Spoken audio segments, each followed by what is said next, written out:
March the 8th, 9:01. We call this meeting to order, and is there any additions to the agenda? There are no additions.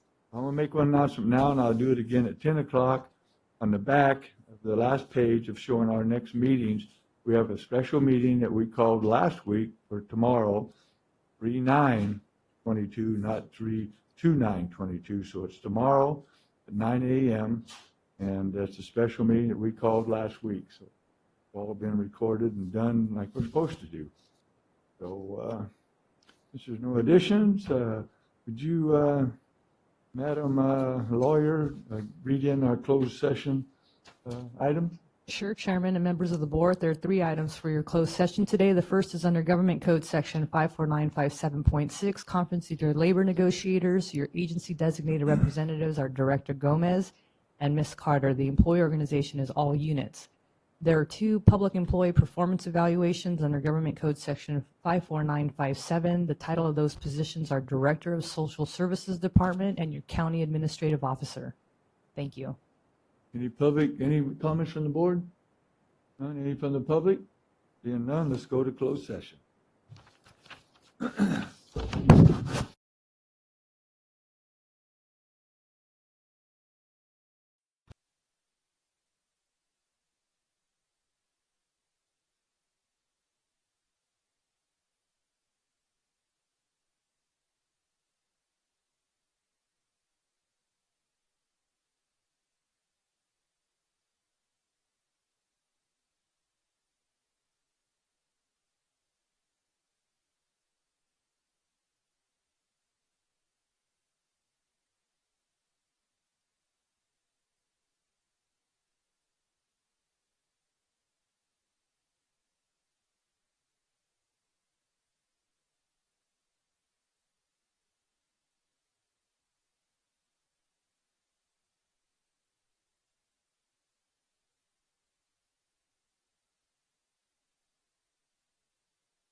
We ready?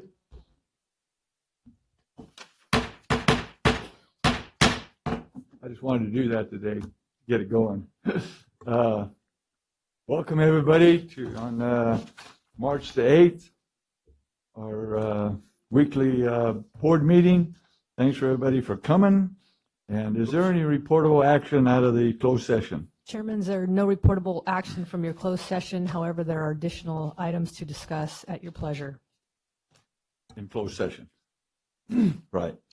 Okay, on the back of your agenda, you'll find the dates of our next board meetings, and we made a typo on the very first one. It says February 9th, special meeting. It's actually March the 9th. We're having it tomorrow, and it was announced plenty of time ago, clear back last Wednesday, I believe.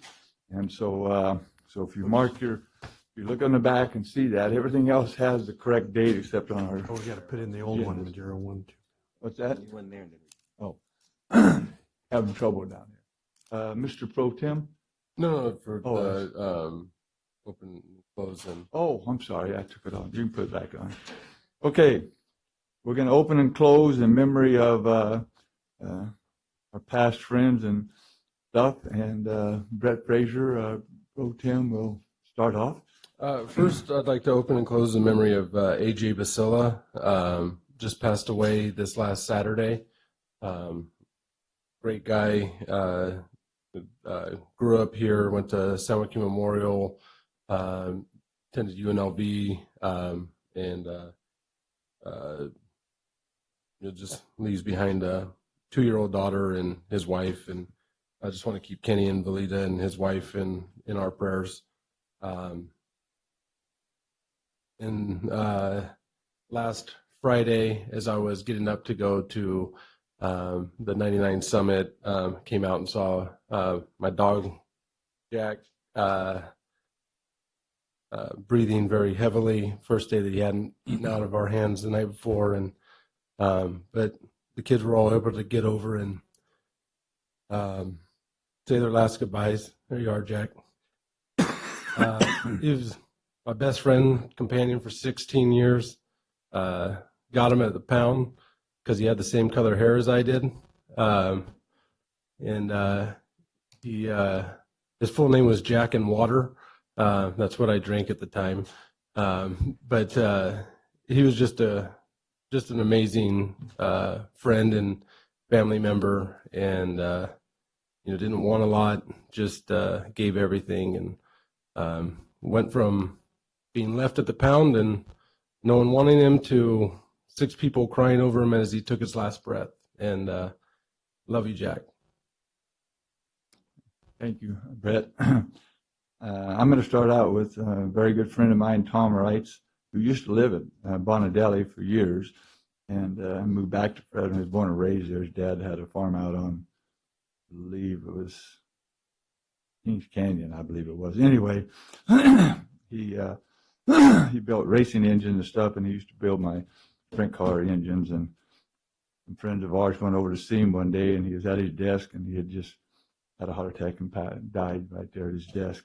And a super nice guy. He was a Fresno fireman for years, retired from doing that, but he built engines on the side and did that full time after he retired from the fire department. And then I'm like Brett.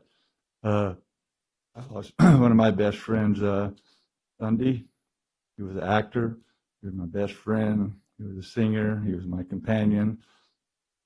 Grandkids rode him around in the yard, and he starred in the as Sandy in the play Annie, and over 20 sessions of it up at Golden Chain Theater. So if you could show that, there he is showing off at the dog show they have every year at SPCA.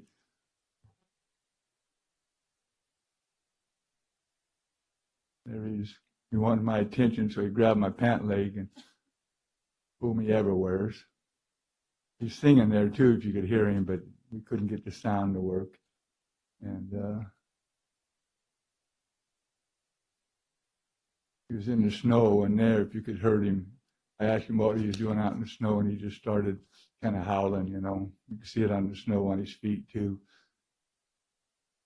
Quite a character. I think we got one more.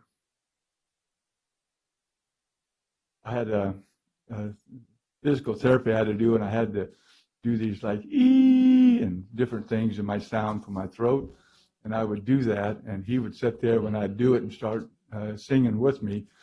And so I took it down to the physical therapist, and the lady went and took it to everybody in every office down there so they could hear him sing as I was doing my thing. So I'm like Brett. It's just one of those things that you're like a kid for you. And it was really hard putting him down Sunday. That's all I can say. And what was his name? Oh, his name is Jack Daniels. Yeah. And I don't drink Jack, so or any kind of whiskey for that matter. Beer maybe, but not whiskey. But Don Turnipseed, who raised these dogs up there in North Fork, and he had like 30 puppies, and somebody bought Jack when he was only about this big in San Francisco, a couple, and on a weekend, and Don called me on a Wednesday and said, "Hey, you want one of these puppies?" I said, "I'm paying you that kind of money." He made got big money for those dogs, and I couldn't afford no $800-900, and he said, "No, they already paid for it." And they told him, I don't give refunds. If you want to give my dog back, fine, but you don't get my money back. So they not only gave let him keep the money, but they gave him all the food and all his dishes and everything, and gave it back to Don because his wife thought this dog was vicious, and it was only about this big. I rescued mine from the pound. You rescued yours from San Francisco. I think yours was. Yeah, and he would have never been happy in an apartment. So that's probably what they had. But anyway, I went over there to look at him, and he had about 20 puppies, all about that size. And I said, "Well, which one is it?" And he says, "Just yell Jack." I was probably from here to the door back there, and all these puppies, they kind of stand off. I said, "Hey, Jack, come over here." And he ran right to me, come right to my feet. And I said, "Well, I'm taking him." I was into that. So, and I've had Airedales before, and I loved them. And so now he's in dog heaven. So sorry, carry on like that, but it's very important to like Brett and I, and our kids too. So our invocation is Mike Farmer from the 4th Street Church of God. I want to thank you again for coming. And then Angie, would you do the flag salute? Okay.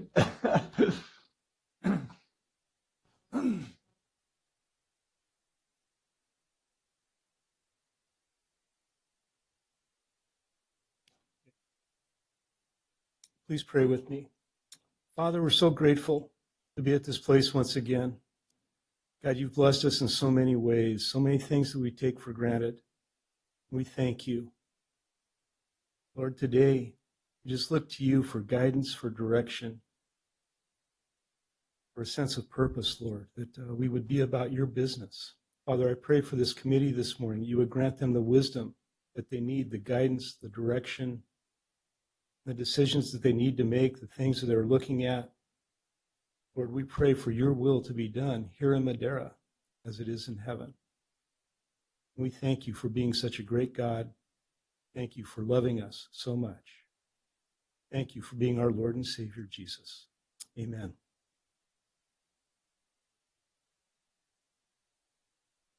Pledge allegiance to the flag of the United States of America, to the republic for which it stands, one nation, God, indivisible.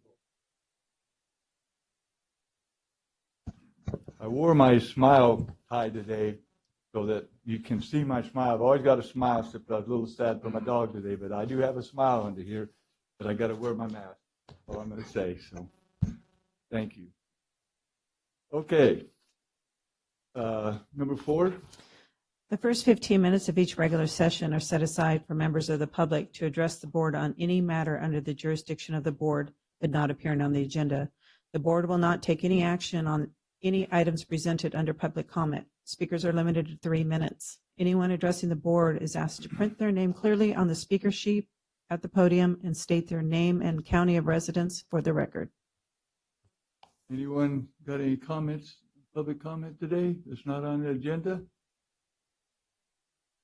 Did you have something? Okay. Okay. And then, is there any online? Okay. Moving on. Consent calendar. Whoop. Who's for the women? We got one item on. We want to send a consent calendar. We want to take care of. Gina? Yes, thank you, Chairman. There's a request from staff to include item 6I, the monthly report of employee transactions for the month of January 2022, to pull that to consent and make it part of your motion if that's the board's pleasure.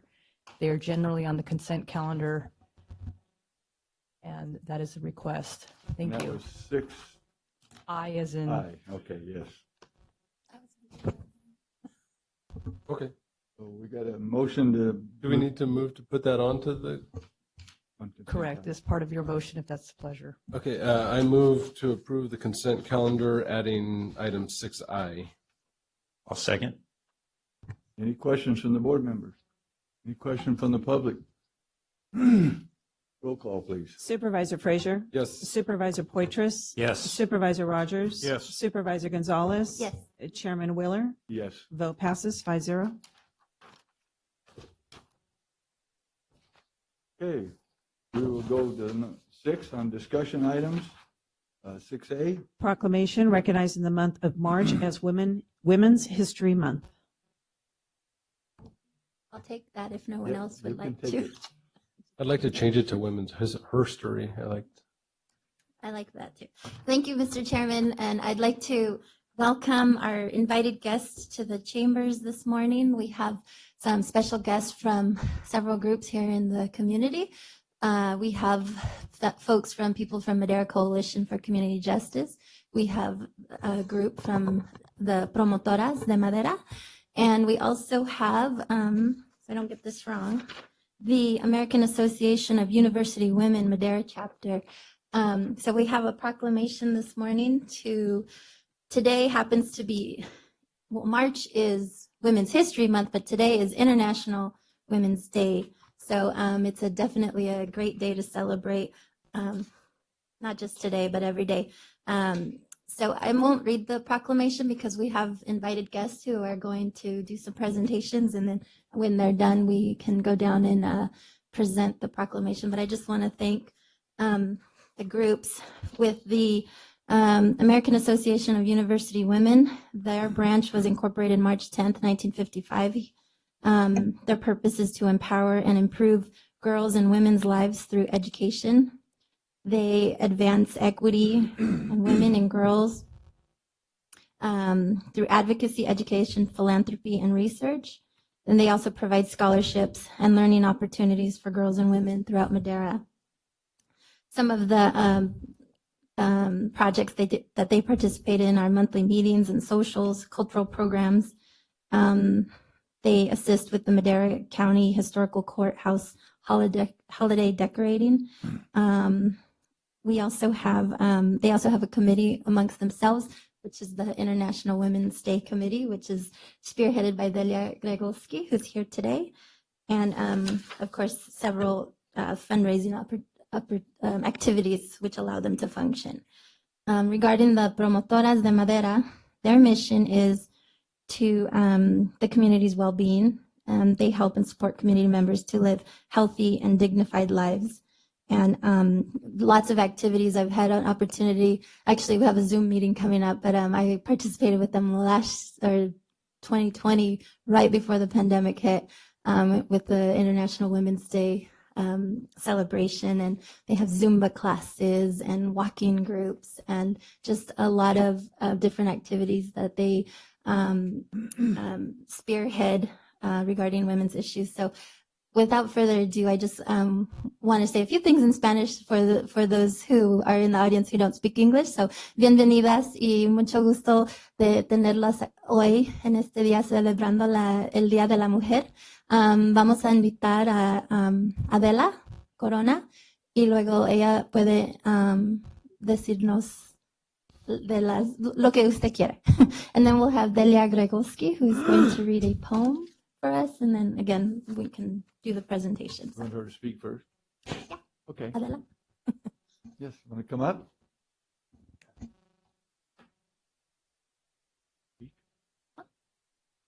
Yeah, she'll do it. Okay. Yes, good morning. Good Good morning morning. to everybody. I would like to invite my group over here, please, because I want Come on them up.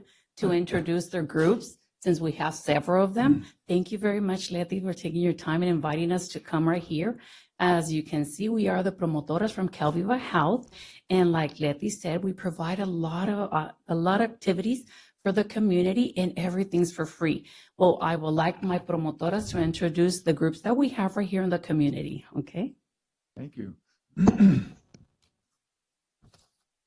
Buenos días, mi nombre es Connie Pérez, soy promotora de Calviva, trabajando para la salud. Soy encargada de un grupo llamado PHN o PHN que se llama Promotoras por la Salud. En ese grupo traemos diferentes temas de salud, de toda la información que necesita la comunidad. Allí es para informar a la comunidad, y en esta pandemia no hemos parado, hemos estado duro trabajando en Zoom. Gracias. Carla. Carla's gonna interpret for us. Yeah.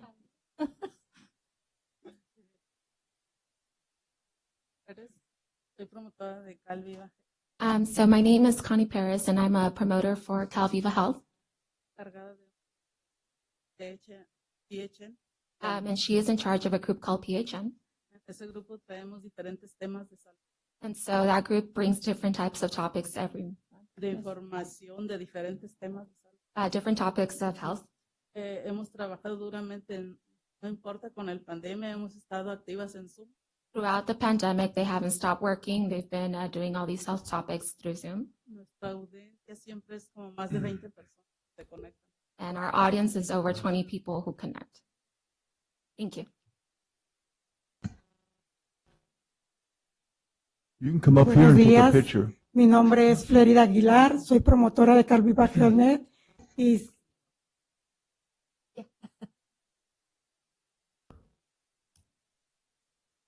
soy promotora de Calviva Health y soy una de las encargadas de caminata. So I am in charge of the walks. Buenos días, mi nombre es Lupe Lugo y yo tengo el grupo de Viernes Social, donde nos reunimos las compañeras y más invitadas para divertirnos, socializar entre nosotras y convivir. Y ahorita estamos haciendo todo por Zoom. Hello, my name is Lupe. I'm in charge of doing Social Fridays, and she's in charge of having fun and networking with other women throughout the community. Muy buenos días, mi nombre es Julia Navarro, soy promotora de Calvi Bajea y yo soy una de las encargadas de bailoterapia, donde hacemos ejercicio, baile. Ahorita ya estamos presenciales, estamos en el Parque de los Leones. Gracias. She is in charge of doing dance therapy, and currently they are doing, they're back in person, so they're doing it at Lions Park. Buenos días a todos, mi nombre es Sandra Cabrera. Yo también soy líder de un grupo de bailoterapia. Estamos por Zoom, en horarios en la mañana. En la tarde, yo estoy en la mañana. Pues orgullosamente para contribuir a una comunidad. Gracias. She is also in charge of dance therapy. She does them through Zoom and does the mornings, and so she's trying to have a well-living community. Buenos días, mi nombre es Esther Rueda. Yo soy una de las encargadas de caminata, que caminamos en el Parque de los Leones los miércoles en grupo. En todo el tiempo que ha estado la pandemia, siempre hemos estado activas en nuestro grupo de caminata con su distancia y cuidándonos, y soy promotora de Calvi Bajea. She is also a promoter of Calviva Health, and she is in charge of the group community walks on Wednesdays. Even throughout the pandemic, they were still gathering with social distancing. Your turn. Honey. Your turn. Your turn. Come on. You don't get to hide from us.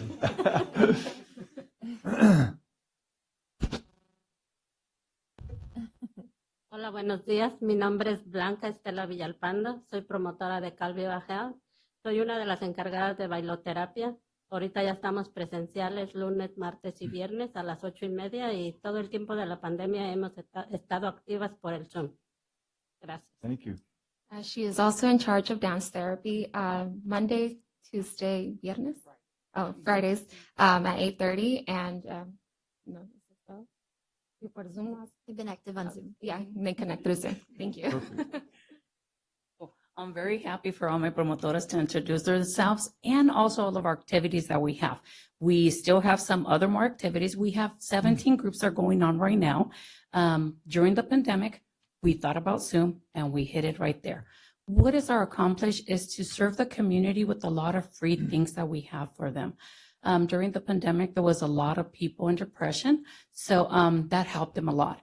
Having our Fridays with social, talking to people, just knowing other people, just doing some networking helped a lot the community. And now that we're back again in the park, we would like to thank you guys very much for having us here. So thank you. Who made your beautiful necklaces? Beaded necklaces. These are from Mexico. Really? And it's Women International's Day, so that's why we have, just to thank our culture that they have all these little things, and then we made our little ones right here with Cool. our little symbols right here. So yeah, Nice. yeah. Did you like them? I Thank love you. I love beaded work, because our Yes, Indians up there yes. do a lot of Están them. mirándolos, qué bonitos están los collares y todo lo que traemos. So gracias por traerlo. When I heard dance therapy and Zoom, I Yes. started thinking about it, and I'm probably not the first to think about it. I'm sure it's out there, but Zumba, Zoomba, Well, I feel like that's it's right there. It's yes, just, yeah. Ours is not Zumba. Zumba, it's a lot of jumping and jumping. So what we did is, it's like for us. I'm 50 and over, so I don't like to jump that much. I like to do some physical activities and I like to dance. So that's what we do. Half and half hour of exercise and half hour of dance. So yeah, it's something a little bit minor than Zumba, but it's really nice. Whenever It we was can just give the you guys two, the like link. that. I was like, that just sounds Yes, like yes. someone's had to have done. I'm Oh, sure I'm not the first to come And up keep with in that. mind that we're at the park at 8:30, Monday, Tuesdays, and Fridays. So whenever you guys want to come and join us, we're right there. I like Open it. for the community and for Cool. free. Thank I'm a you. good dancer. I'm going to warn you. We'll show you CAO, there. Jay Varney. Okay, thank you. Chairman, you might have to invite them back on some of Well, these you can't go sit particularly down yet. You difficult can't go sit down meetings yet. to spice things up a little. Yeah. I was just going to suggest logistically, when you have your photograph, that don't miss the opportunity to have everyone go out and have a photograph underneath the banner outside of the chambers, as well as your regular photograph inside the chambers. Oh, that's a good idea. Thank you, Jay. Are there Supervisor Poitras. Yes, thank you. First of all, I think it's great, keep up that exercise and walking and running and doing all that. And then I'd also like to mention that the university women have done a great job. Today, of college attendees, 60% are women.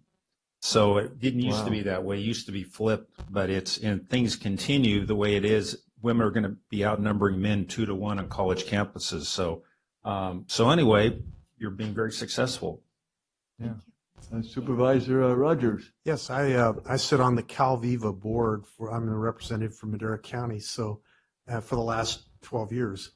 And from its inception, I've been there. I handle a lot of the financial details on that committee. So I'm really gratified to see you here this morning and to encourage you.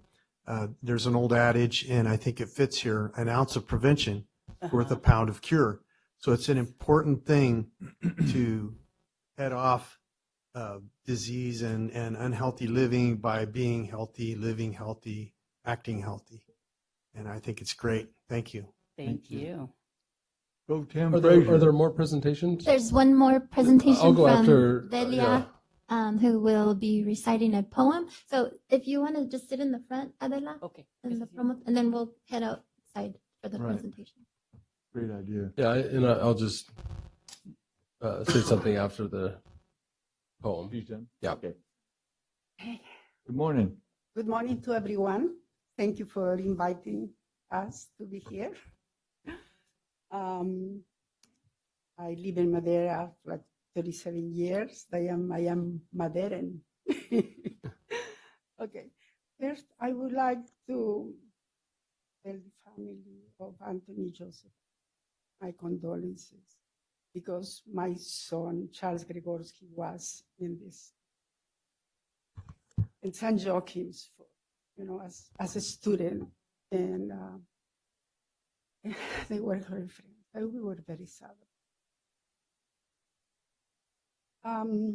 Also, I belong to I member of American Association of University Women, and we do activities to give scholarships to students from the middle school into the Madera High School. And also, I am coordinator of International Women's Day Committee, and every year we celebrate, but not during the pandemic, not much, but we did since 2011. We started small. Our first presentation was at the library, then at the school, celebrating the persons of Madera in the schools. And also we want to celebrate the Matilda Torres, but we didn't have the opportunity for the pandemic. I hope this year or next year we will celebrate her. And well, that's all. And my name is Delia Gregorsky, I forgot to tell you. And many of you know me. And well, we cannot do much for celebration with International Women's Day, but I wanted to recite a poem from Gustavo Adolfo Becker. I don't know if you know him. He's from Italy, France, from Europe. And she will be in Spanish and I will be in English. I mean, the contrary. Okay, we will start. This name of this poem is my friends from from Cal Viva knows because it's my favorite poem. Volverán las oscuras golondrinas. Okay? I will recite part and then she will. Hope you like it. It's for women. Okay? We'll wait. For International Women's Day. Volverán las oscuras golondrinas en tu balcón sus nidos a colgar. Y otra vez con el ala en los cristales, jugando, llamarán. The poem name is Swallows, and it goes, when hopeful spring starts waxing and somber swallows come, some shall return to nesting within your balcony, and once and you be flapping your windows playfully. Pero aquellas que el vuelo refrenaban, tu hermosura y mi dicha al contemplar, aquellos que aprendieron nuestros nombres, esos no volverán. But those who paused to marvel how beautiful you were, those who had learned our names then, who knew my bliss before, and shared with us the wonder, those shall return no more. Volverán las tupidas madreselvas de tu jardín, las tapias a escalar. Y otra vez a la tarde, aún más hermosas, tus flores se abrirán. When topping summer's glory the honeysuckles bloom, some shall return to scaling your garden palisade and have their open flowers delightfully displayed. Pero aquellas cuajadas de rocío, cuyas gotas mirábamos temblar y caer como lágrimas del día, esas no volverán. But those whose dewy faces betrayed some heartfelt pain, whose drops we both saw throbbing and falling to the floor like teardrops of the morning, those shall return no more. Volverán del amor en tus oídos, las palabras ardientes a sonar. Tu corazón de su profundo sueño tal vez despertarán. Pero And when throughout the seasons men whisper in your ears warm words of sweet enchantment and love for love's sake, out of its mortal slumber your heart may well awake. pero mudo, absorto y de rodillas, como se adora a Dios en su altar, como yo te he querido, desengáñate, así no te querrán. But so absorbed and silent, so kneelingly entranced, as only God in heaven the innocent adore, as I once loved you, know it, they'll love you nevermore. Did you like it? Yeah. That's my favorite one. Who was the author? Gustavo Adolfo Becker. Can I request that you do it full, just straight through in Spanish, just to get without breaks, just to get the rhythm of the actual poem? In Spanish? or In English? Spanish, please. Oh, okay, I will. Español. We'd like to hear it go through with you, the way you. No breaks. Carla, you did a great job, but I'd like to hear the, just, Only for people I'd like to that hear the don't- poetry. It's rhythm. Yeah. Oh, okay. Yeah. Volverán las oscuras golondrinas, from Gustavo Adolfo Becker. Volverán las oscuras golondrinas, en tu balcón sus nidos a colgar, y otra vez con el ala en sus cristales, jugando, llamarán. Pero aquellas que el vuelo refrenaba, tu hermosura y mi dicha al contemplar, aquellas que aprendieron nuestros nombres, esas no volverán. Volverán las tupidas madreselvas, de tu jardín las tapias a escalar, y otra vez en la tarde, aún más hermosas, flores abrirán. Pero aquellas cuajadas de rocío, cuyas gotas mirábamos temblar y caer como lágrimas del día, esas no volverán. Volverán del amor en tus oídos las palabras ardientes a sonar. Tu corazón de su profundo sueño tal vez despertarán. Pero mudo, absorto y de rodillas, como se adora a Dios ante el altar, como yo te he querido, desengáñate. Sí, no te querrán. Thank you. Are you an actress? Don't run off yet. Hey, don't run off yet. Are you a professional actress? Questions? Are you a professional actress? No, but since I was in middle school and in high school, I am from Peru, South America. Beautiful. And I I love poems. I love. We could But tell. I end up Could tell. being a science teacher because I love science too. You know? Okay, Thank you. That was Supervisor beautiful. Frazier wants to say something too. Yeah. So I just want to say in Women's History Month, I was blessed to be raised by very strong women.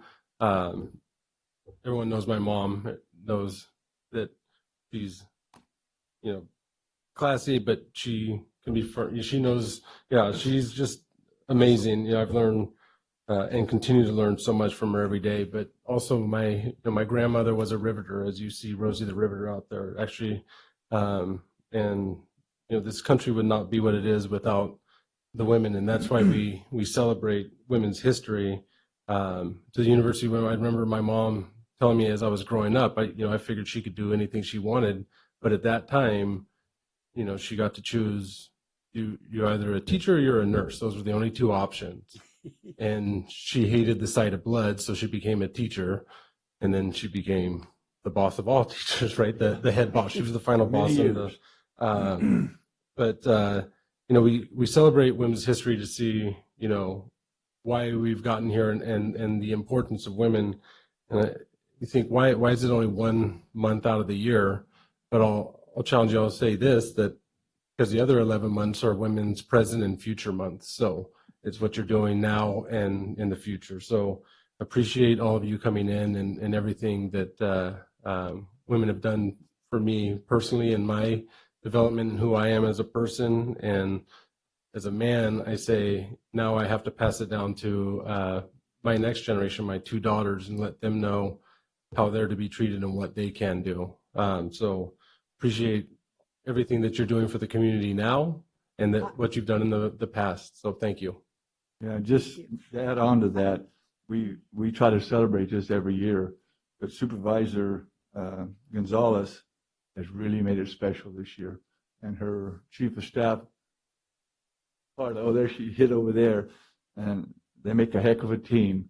And thank you, Letty. Well, thank you to all the members of the community because I couldn't do this. I get the ability to present the proclamation, but it's all the women, not just the promotoras and the Madera Coalition, but department heads, like people like Sally Moreno and Becky Martinez, and we have a lot of great women in this community who support one another. And behind every great woman is a group of great women who are supporting her and having her back. So thank you to everybody.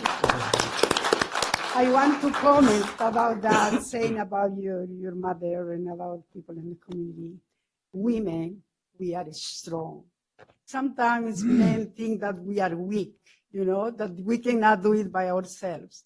But I was in small communities or in big communities, in big groups or small groups, always I tell them what I'm telling you. We are strong. The only thing is that we have to think about it, and then everybody, most of us, we are immigrants, right? Most of us, only the Native Americans, they are here. But the rest, we come from Europe, from South America, Central America. Yeah. But it's so important to think that when we come here for any reason, we start from the bottom, and then we go up and up and up. We learn our English, we are participating in the community, we do this, we do that, and that's why we are here, and that is wonderful, very helpful, and I'm thankful, and I am very happy. Thank you very much. Let's all line up here and get a picture, okay? Supervisor Poitras. Oh, I'm sorry, Rob. Supervisor Poitras. Thank you, Mr. Chairman. I'd be remiss if I didn't mention, we're talking about International Women's Day, and we're talking a lot about what's going on here, but there are women who worldwide are horribly oppressed. I think we saw what happened in Afghanistan when the Taliban came over. Women were running, they were hiding, they actually had certain positions of authority, but in that particular situation, they had to hide and run because they would be persecuted and oppressed, and I mean, there's even women that have to face death because of certain decisions that they make in a lot of countries and certain sectors around the world. So I think that you know, we can really celebrate here in freedom and have great things. 60% of women are in college campuses. That's unheard of around the world. There's women who are not allowed to go to college or not allowed to get an education. They're forced, they're repressed. And I think those are the women that we need to be praying for. We need to be supporting. We need to contact our congressman and talk about, again, situations that are occurring. We think about the horrible conditions in Ukraine and women running with their children. So again, I don't mean to bring a somber time to this celebration, but again, there's hundreds of thousands and millions of women worldwide that need our support, and we need to really focus on and pray for and support in many, many areas. So thank you. I think that's a good point. Okay, let's go get a picture. All right, everybody, we got to go under the banner.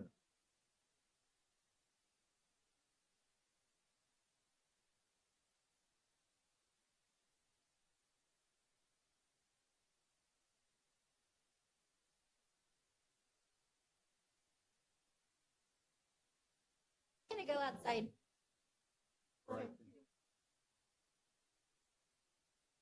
I don't know. Whatever you want. Yes, exactly. Okay. Yes.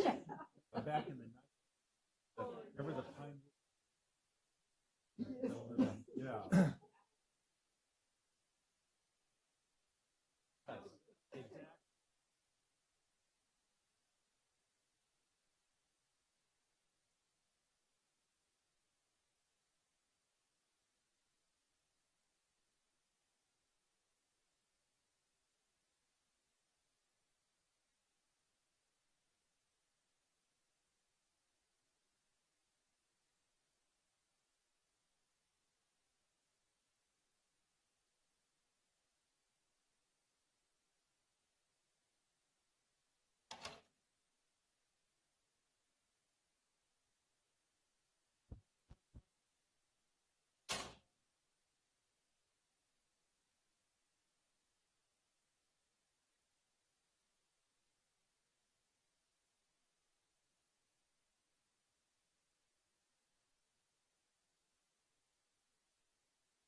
Again, thank you Supervisor Gonzalez, very, very much. Got everybody back on board. Let's do 6B. 6B, Social Services Department, presentation and proclamation naming March 2022 as Professional Social Workers Appreciation Month. Great. We got Danny Morris and Steve Duckworth from our Social Service Department, and we got some of their employees that's gonna, you gonna read those names off, Danny? Yes. Okay, so start off, buddy. All right. Good morning, Board Chairman. Thank you guys for allowing us to present. Dr. Danny Morris, Deputy Director, Child Welfare Services. Steve Duckworth, who's the other deputy over Adult Services. This is the first time that our department has had the opportunity to have two deputies over two critical programs in our county that are changing vibrantly currently. And we will both be presenting our staff and also things that are happening in our department and the changes that are taking place. First, I want to introduce our staff first. First, I have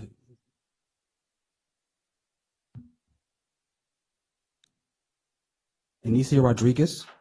Anicia interned with our department with child welfare. And after she interned with our department, she was then hired just after that. And this allowed her to know our department, get experience with our department, and then able to realize that Madera was the county for her.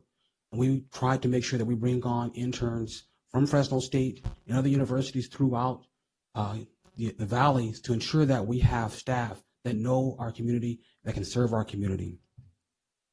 Next, I have Jose Regalado. Jose has been a social worker with the department since 2016. He enjoys working with children and is a strong believer that children and other vulnerable populations should be cherished and cared for by our community. His daughter is the greatest motivator for his factor. He believes purpose in life is to provide her with love, security, and understanding that one of the paths to long life happiness is to give back to those less fortunate. Next, I have Shakoya Wagner. Shakoya has worked with the department since 2017.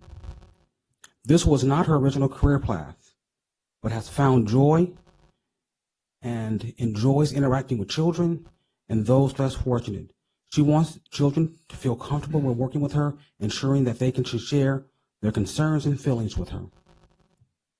And last but not least, Sandra Lamalley. Sandra has been with our department since 2013. She began as an elderly worker and then promoted up to her current position, which is over our CFSR program, which evaluates how we're performing our duties and tasks in child welfare to ensure that we're meeting the expectations of our county, the state, and federal government.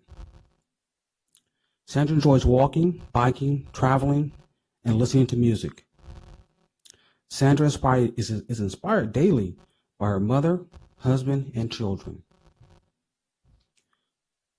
Statewide, last year, California had over 400,000 referrals of abuse and neglect. 14.41% of those referrals were found true in California. Of those, Madera had 1,795 referrals. We currently, as of, let's say January, had 438 children in care, which is an 8% increase from the previous year. Some counties had a reduction in abuse and neglect reports. Our county had an increase.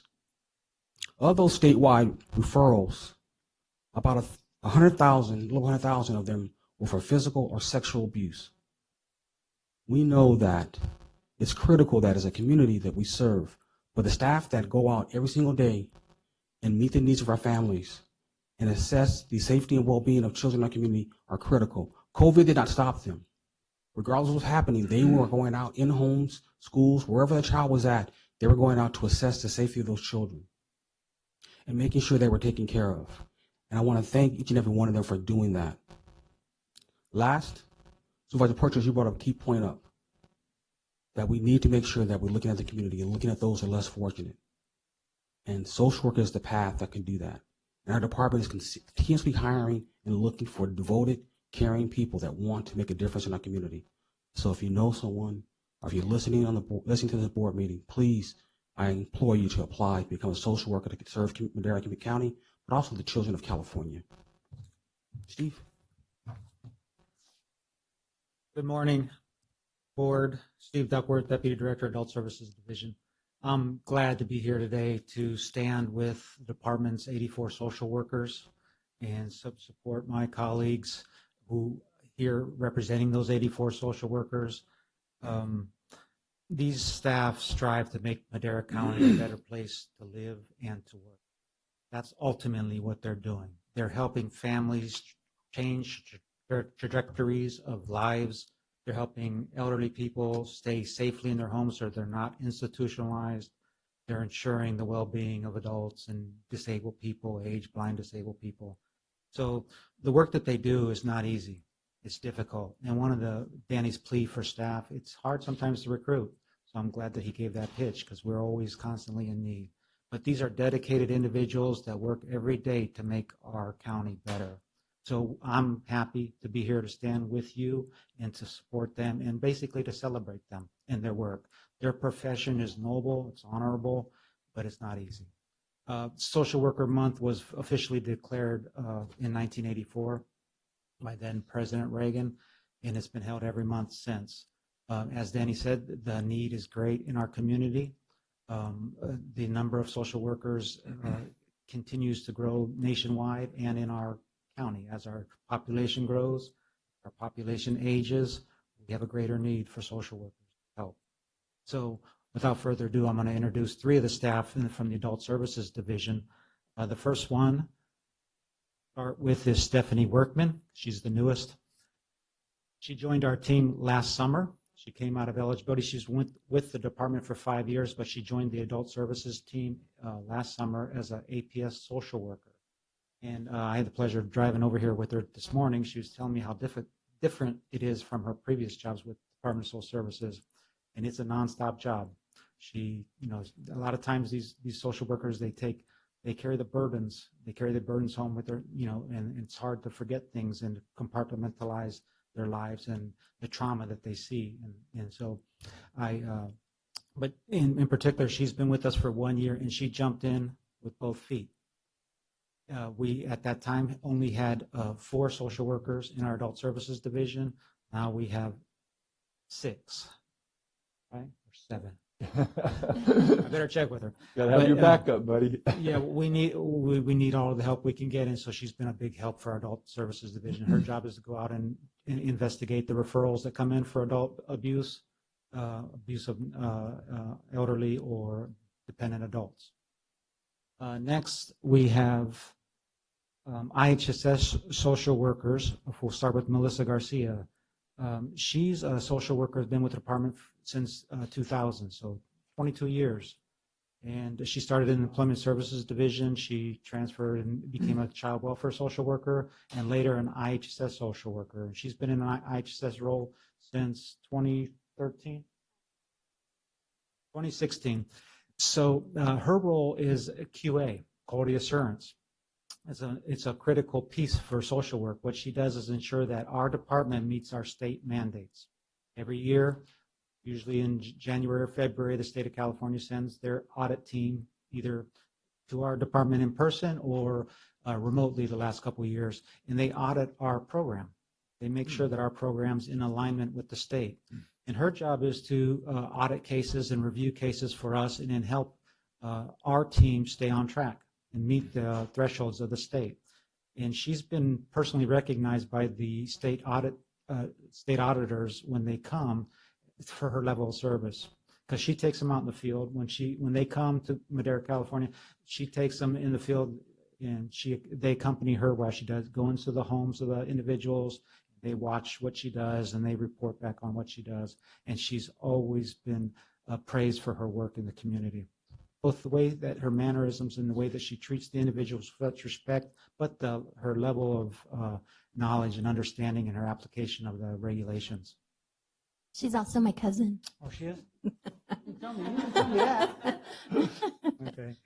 And last but not least, we have social worker from IHSS, Olivia Cantu. She's been with the department since 2013. She's a bilingual social worker. Did you understand everything?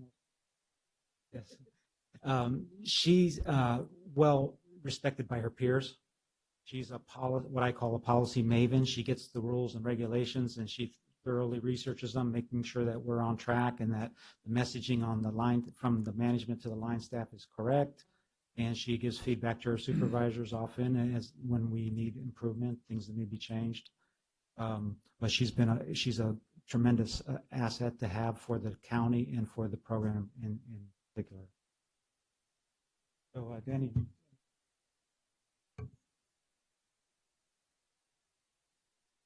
The last thing we'd like to do is encourage each of you to listen to the assembly hearing tomorrow on Health and Human Services, as the Valley voice is being captured there, because we want to make sure the Valley voice is there, because normally you have Los Angeles and the Bay Area who carries the weight, but we have ensured that the Valley voices has been there and continues to be there, because we need to ensure that we're heard and understood. And so we provided feedback.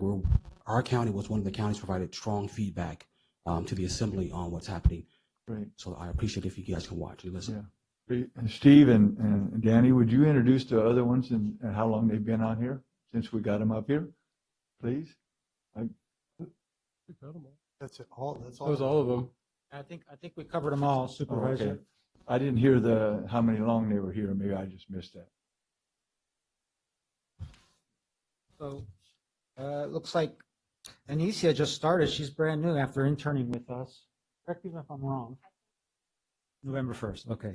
So she's been with us for a couple months. Jose Regalado's been with us since 2016, so 6 years. And then Sequoia,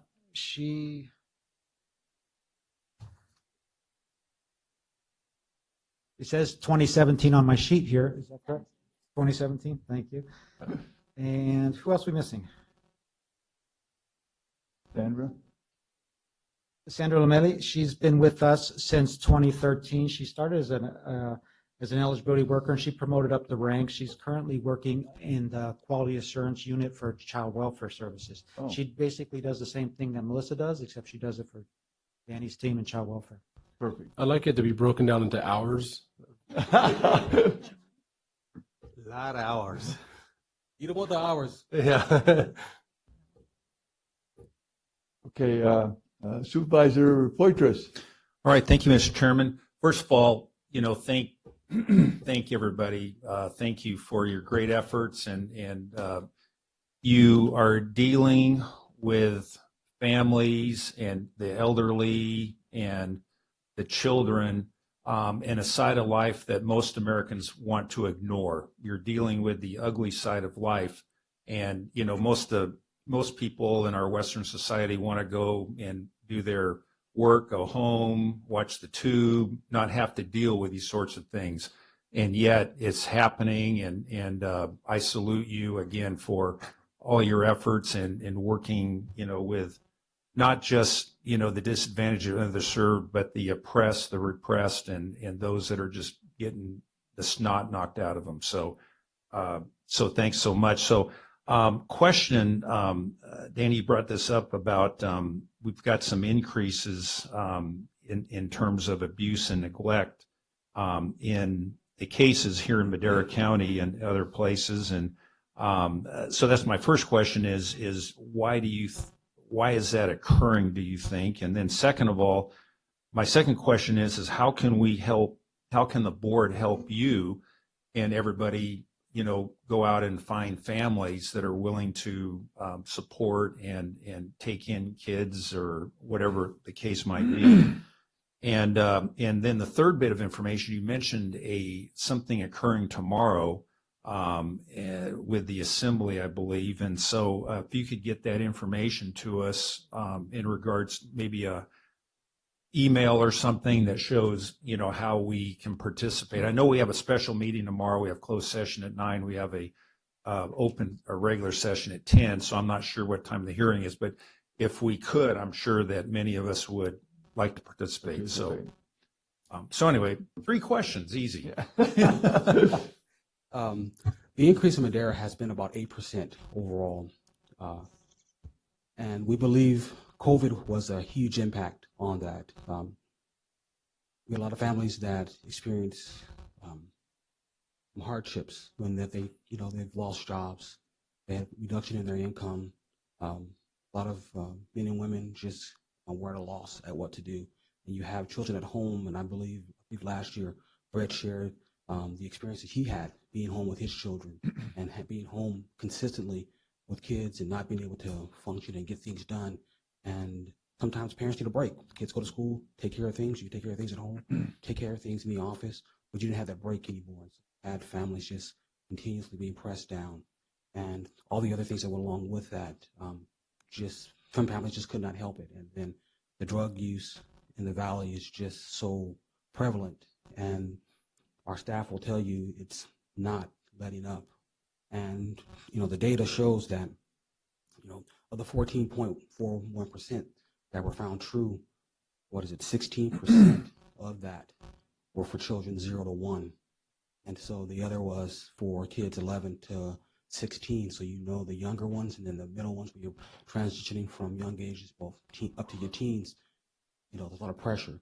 And we saw a lot of children being hospitalized in psychiatric hospitals because of the mental health issues that are being raised because of COVID. So all those things and compounded that our staff had to deal with and work with families to address, because you had families that were saying they could not take their child back once released from a psychiatric hospital. So we had to take them on and try to work with them to work and figure out what's happening. That was the number and the why. As far as the assembly goes, I have the packet here, but I can give it to, and I'll also email it. But it's going to be at 1:30 tomorrow. And so, like I said, if you can attend, please do. Okay, thank you. Supervisor Pro Tem Frazier. Yeah, Rob hit most of my thanks to all of you for what you're doing, and I remember one of the things that I was most worried about right before all the schools had shut down was, for a lot of these kids, school was the safest place for them, and now they were going to be locked at home with people that didn't necessarily want the best for them or were actively going.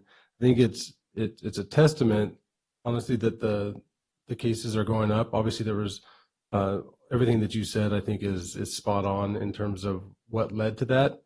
But for cases to go up when kids aren't there at school where there's mandatory reporting from teachers means that you all were doing a hell of a job continuing to go and actually do these safety checks and making sure that because how much of this stuff could have been unreported, right? Without you going out and making sure that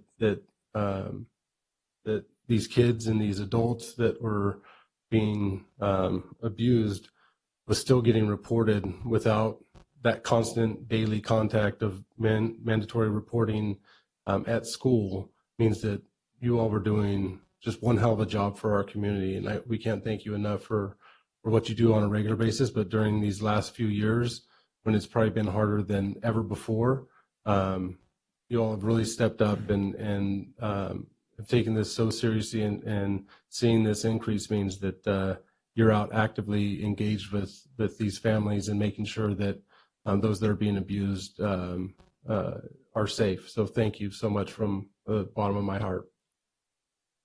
Supervisor Rogers. Yeah, I just wanted to say that society is judged by how it treats its most vulnerable members. I've said that before, but I think it's critical that we protect those who cannot protect themselves, and that's what your job is, and thank you for doing that. Okay.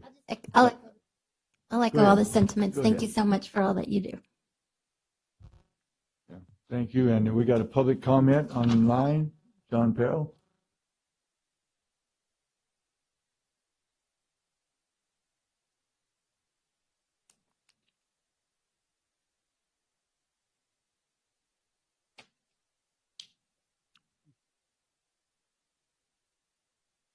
Is he coming through?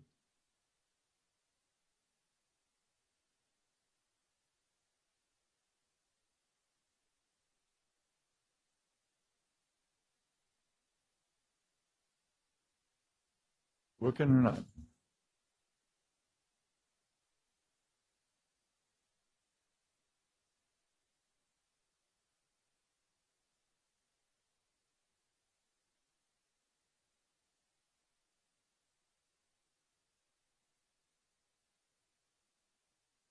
He's not responding. Okay. Just got a proclamation for you, so we'll all line up here in front. And big thanks for all you've done for our citizens.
Oh, sorry.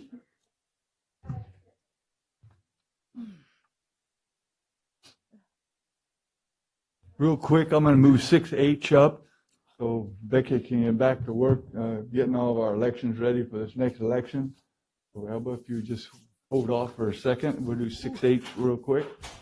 Introduction of an ordinance amending Title II, Chapter 2.57.090, Rule 6-20 of the Madera County Code relating to appointments of elections. Waive the first reading and set the second reading to March 8th, 2022. Good morning. Hi. A correction to that, we need to move the second reading to the 15th of March, apparently. No, that's It was a right. full week. Thank you. Well, we can do them both the same day. That's the 15th. You know, I read it. I thought it was going to be at our special meeting tomorrow. Is it the way I was? Change it to the 9th? To the 15th. Okay, the 15th. So what we're requesting is to amend the county code, which is chapter 2.57.090, rules 6 through 20. Basically, because we moved to the Voters' Choice Act and the way that we hire vote center workers, there was an exemption in time. So it limited the number of days that we could employ poll workers. Well, now that they work longer, they work a minimum of 11 days plus training. So they work several weeks. So that section needs to be amended to allow us that flexibility to have those people around for as long as we need them, and to do away with some of the procedures that we have for hiring people, right? Because sometimes we get people that either don't show up for work, especially on election day, and we have to hire on the fly. So we don't have time to meet some of the procedures necessary to hire people as extra help. So we want to be able to do that. If we find people that we believe are qualified, we want to be able to hire them at the last minute. And we get a lot of those. Or we get people who will call after we've hired them. They started working and they got a flat tire that morning, and it took them an entire day to get that taken care of. So sometimes we can't have them come back. So we just have a special need because we have vote center workers now that are extra help. Those tires can be like members of your family, so you got to take a whole day with those things sometimes. Yeah, I mean, I'm always surprised at what takes a whole day. Yeah, anymore. I'm glad to know this isn't just at Papa Murphy's. Yeah. I move to waive the first reading and set the second reading for March 15th. I'll second. Is there any discussion here? I do have a question. Who? I do. Oh, yes, go ahead. Oh, I'm sorry, I messed up. I didn't. No, I guess I think it's Oh, more county for HR. So is that a new practice to do the fingerprinting? Because I saw that on the board letter. I don't remember, or I don't know, it's so long ago, but is every county employee required to go through fingerprinting? Yes, so we're asking, we're requiring employees to do that now, except for this one specifically, we're gonna waive that. But that's new. That's now new. We're abiding by the ordinance now. Okay. Thank you. Regina? Thank you, Chair. There was just one more addition to the board letter and background on this item. I was just trying to get the attention so Alba could mention it to your board. So I just wanted to mention that this did go to the commission. They had a hearing last week and they approved it in their hearing. And they're recommending it as well to make sure the changes to the ordinance. Oh, okay. Supervisor Rogers? Yes, it's more for HR, the question. We're still doing, I mean, I understand the need to hire people on the fly because of what's happening with the workforce. But it would be important, I think, that these people that are being plugged into a very sensitive area that we fingerprint them anyway, even after the fact. So we're still fingerprinting them, but we're not going to hold off on hiring them until the results come back. Okay, that's Yes. the difference. Okay, Correct, thank yes. you. Yeah. With other ones, we don't let them start until the fingerprint results are back. We're waiving that rule where it's requirement for them to wait until we have the results. They're going to move forward, right? Right. Okay, thank you. Any other comments from the board? Any from the public? Seeing none, roll call, please. Supervisor Frazier? Yes. Supervisor Gonzalez? Yes. Supervisor Rogers? Yes. Supervisor Poitras? Yes. Chairman Willer? Yes. Vote passes 5-0. Six Thank you.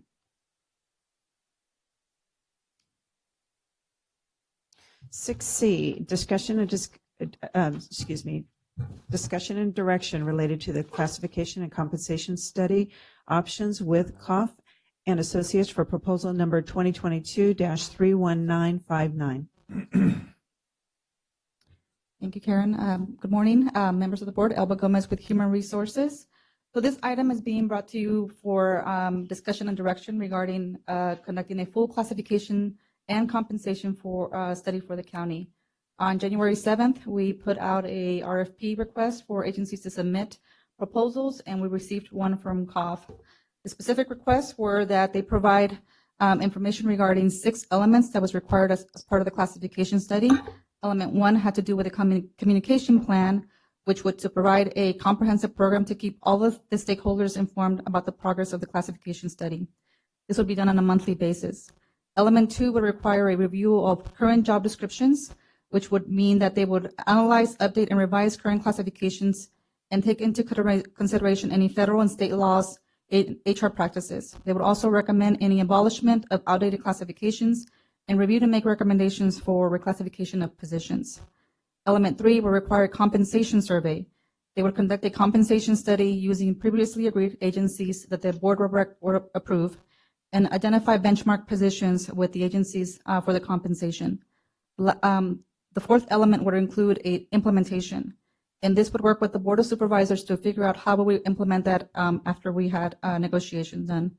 Element 5 would be appeal process. They would recommend that we handle an appeal process if there is situations where employees may feel that they're not allocated properly, that they would be allowed an opportunity to appeal that recommendation. And then element 6 would be an ongoing classification and compensation review. So the agency is also proposing to develop a structure and plan to ensure that the county doesn't fall behind on doing class and comp studies again, and that there is an ongoing process of conducting them every few years. The agency is provided 3 cost options, And based on the review from HR and in coordination with administration, we're recommending that we move with option 2, which would review the classifications and employees that were not part of the peace officer classification study. The cost option 2 is $449,140, and that option includes several reviews of the employees, which means that there would be 2 phases as part of the study. The first one would be the actual compensation classification study. The company would have meetings with staff as well as the board and provide informational sessions to the employees. They would have employees come out and ask any questions they have about the classification study before they actually put out the questionnaires to the employees. They would also have orientation meetings and collect all the questionnaires, review all the questionnaires, and interview employees. So employees are going to be very involved in this process. They would develop the classification concepts and do the preliminary allocations of employees and draft all of the classification descriptions. They would look at the final review and then provide that information to the board on their ongoing reporting. Phase 2 would include the compensation study. They would do the review of the comparator agencies and benchmark classifications. They would do the data comparators and then do a preliminary analysis. They will look at the internal relationships from our employees for internal equity and make sure that we are comparable to other agencies and we're competitive. They would also do the final report and then the formal appeal process. So we are recommending that we move forward with cost option 2 for the classification and compensation study, and I'm able to answer any questions the board may have.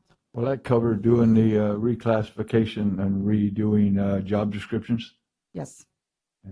And we have a whole bunch of them that's out of whack, right? Correct. Many of them. I believe the last classification and comp study that was done for the county was in the 1990s. Yeah. Long overdue. Supervisor Gonzalez? Yeah, just Elba, can you elaborate on what with the ones that are already in the queue that are at civil service? What happens to those? Can you? So we do have a process where employees can submit a reclass questionnaire now.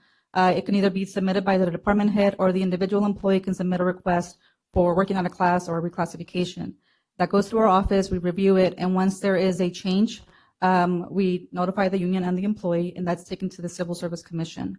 We do have some that are pending, and that we would recommend that it be handled internally and be done with before the actual studies started. So we're trying to get those done before anything moves forward, if the board recommends to go that route. And we have about 10 of them, I think, that we have left, including the job descriptions that we have to review. Okay, and if we're paying for this study, then any other that would come in would just be handled through this study? Correct. We would get everything over to the consultant for them to handle. Yeah, that would free up HR to do quite a bit of other things. Yes. So recruitment, where we're having a lot of recruitment. I move we approve the option 2. Second. We got a second. Any more discussion? Any discussion from the public? Any online? None? Roll call, please. Thank you, Elba. Supervisor Rogers? Yes. Supervisor Frazier? Yes. Supervisor Poitras? Yes. Supervisor Gonzalez? Yes. Chairman Wheeler? Yes. Vote passes 5-0. Just a quick comment, Supervisor, I forgot to mention, we're going to bring the contract, since it was approved, we're trying to bring it back to you on April 5th. Okay. Thank you. Thank you. 6D. County Administration Department, update on the status of microbusiness COVID-19 relief grant program. Good morning, Mr. Chairman, members of the board, Jessica Leone, County Administration. And a little PowerPoint.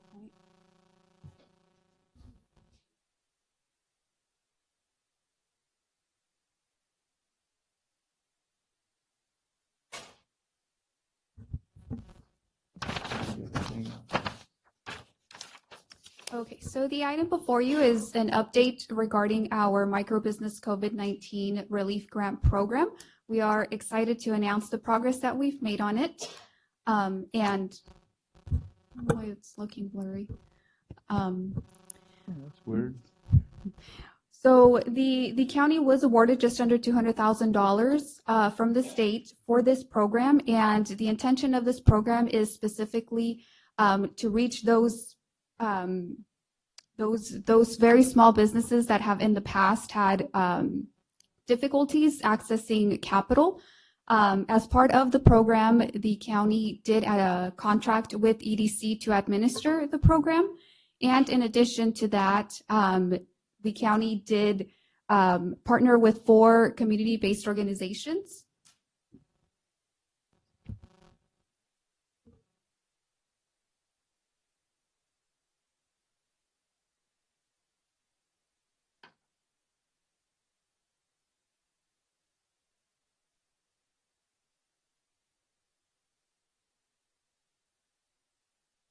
Jessica, while we're doing on that page 2, they've got 4 community organizations. I want to add Eastern Madera County Chamber Coalition, which covers Coarse Gold, Bass Lake, Oakhurst, and Northport.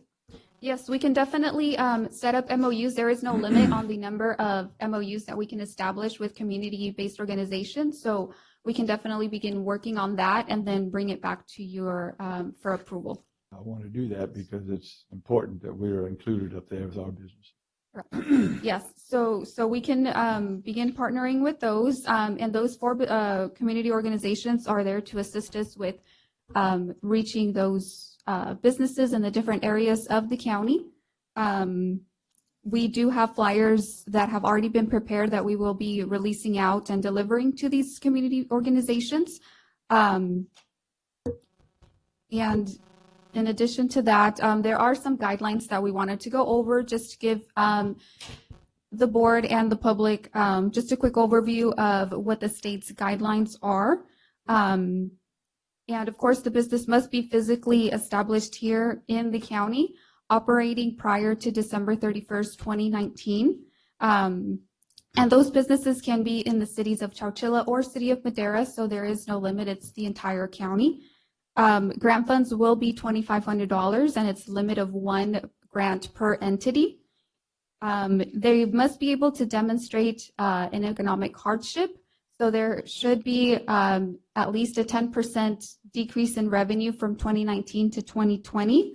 And the state's definition of a micro business is a business that has 5 or less employees, and that's 5 full-time equivalent. So as long as it's 5 then full-time equivalent employees, then they would qualify, as well as $50,000 or less in gross revenue. And nonprofits do qualify as long as they meet all the other established criteria. Businesses that would not qualify, though, are those that received the California Small Business COVID-19 Relief Grant. That they would not qualify. And as I mentioned, we are very close to releasing it out to the public, so we are excited to announce that the open period for applications will be March 14th through April 14th. EDC will begin accepting those applications, and they can be submitted online, via fax, whatever works best for the businesses. And then we also had some statistics on the CARES program. And hopefully you guys are able to view that. But through the CARES program, which ran from August through December of 2020, we did approve 352 applications for a total of $3.4 million. And we do have those tables there by county district and by area, demonstrating the total applications approved of 352 for $3.4 million under CARES. And with that, we are available for any questions. Tom, it doesn't work. Was not working again? Fine. I think Supervisor Fraser. it turns off, or maybe I reached my number of ring-ins. Yeah, maybe going to do it so many. So I think just one thing as we're trying to put this out, maybe highlighting what kind of businesses this is targeted at, not just these numbers, but is it like an in-home bakery? Is it just kind of a list? I'm sure there's got to be a list of micro businesses somewhere that meet these definitions. I don't know if it's multi-level marketing or and then to show a economic hardship. If you got 5 employees and $50,000 in revenue, I think that's economic hardship. But yeah, I would just say have a list of like, not only limited to these ones, but these are some examples of what a micro business is. I think would be important if we're trying to market it to those, because people are going to see that and not think of theirs, but if they see their deal is in there. So we did partner with a local entity here for the flyer, and so we think they did a very good job of representing that because they did place some pictures of potential micro businesses, and it shows, that home-based business, the dog walker business, and then a street vendor. So it kind of gives an idea of the type of businesses that we're trying to reach with this program. Have you got flyers for us? Yes, we have flyers, and like I said, we will be distributing to the different community-based organizations that we've partnered with. We'll be placing some in their locations, and if there's any that we can place in any areas that might be of good reference for these small businesses, we can definitely go out and post them, so we can do that. Any other questions from the board members? What's your pleasure? Matt can hand them their that flyer when he's citing them for not being licensed to be a street vendor. Right. I think this is just an update. Yeah. Or is it? Yeah. Oh, update status. Okay. Thank you. Any public comment on this? No. Thank you. 6E. County Administration Department, General Services Division, Capital Projects Budgets as listed on the agenda. Members of the board, Anthony Loza, County Administration, General Services. The item we have before your board this morning is a request to approve the receipt of unanticipated revenue. And this revenue is related to the construction of Fire Station Number 3, as well as the jail HVAC smoke control project. Today's receipt of unanticipated revenues will appropriate the lease finance proceeds received last month into their corresponding capital budget projects or capital project budgets. As you may recall, your board approved the financing for these projects on February 1st. And we successfully closed financing on February 8th of this year. So the total amount that was financed was $7 million. $116,500 of that was for cost of issuance fees. And the remaining $6,883,500 is what we're requesting to appropriate today as follows. $2,361,000 to the jail HVAC smoke control project, and the remaining $4,522,500 for Fire Station 3. And with that being said, I'd be happy to answer any questions you may have. Any questions? Weird to see you up here under county administration, but yeah, totally I like different. it I too. was looking at it, man, what are you doing here? Building is definitely not a cheap proposition these days, that's for No, sure. that's for darn sure. It's just getting more and more expensive, more and more onerous. Okay, any public comment on this? I'll move to approve. You want to do this each one because, or can we do them both at the same time? Could I get leave to do 6E1? Yeah, you do. Go ahead and do 6E1. Let's do it first. We can do both. I move to approve item 6E1. I'll second. You got a second? Thanks, Letty. Roll call, please, on 6E1. we're going to do 6E2. Stop worrying over there. It'll be fine. You don't want to vote on them together? Let's vote on No. those. No, one at a time. We have a groundbreaking coming up on that as well. Oh, good. March 22nd. Right. Yeah. 6E1. Okay. Supervisor Rogers? Yes. Supervisor Gonzalez? Yes. Supervisor Frazier? Yes. Supervisor Poitras? Yes. Chairman Wheeler? Yes. Vote passes 5-0. Okay. Any questions on 6E2? Just from the public? Open to the public? And none? Bring it back to the board? I second Letty's original motion for 6E2. Okay. Supervisor Gonzalez? Yes. Supervisor Frazier? Yes. Supervisor Rogers? Yes. Supervisor Poitras? Yes. And Chairman Wheeler? Yes. Vote passes 5-0. Hey, Thank Richard, you. we didn't have to even come up. Maritza, no question. Yeah, you guys do such a good job, you know? 6F. Now we have to spend it. County Administration Department, General Services Division, discussion and consideration of entering into an agreement with Marco Construction in the amount of $3,566,000 for renovations to the security electronics and HVAC system at the juvenile detention facility and authorize the chairman to sign. Is it turned on? Good morning, members of the board. Maritza Rodriguez, project manager, and I'm here with Anthony Loza and Raymond Huerta from administration.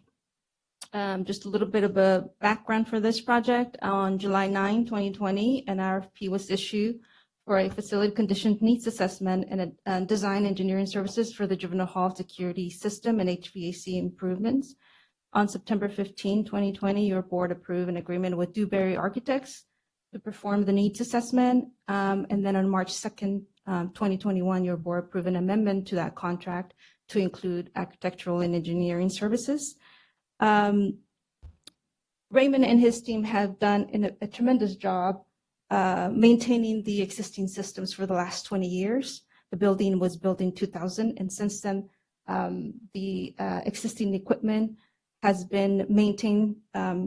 However, it's been 20 years since the equipment was installed, and it's most of the equipment is at its end of life. And on January 21st, 2020, bidding for the construction of the project closed, and we received 3 proposals listed here: Marco Construction, Strategic Mechanical, and New England Sheet Metal. The average bid was $4.3 million.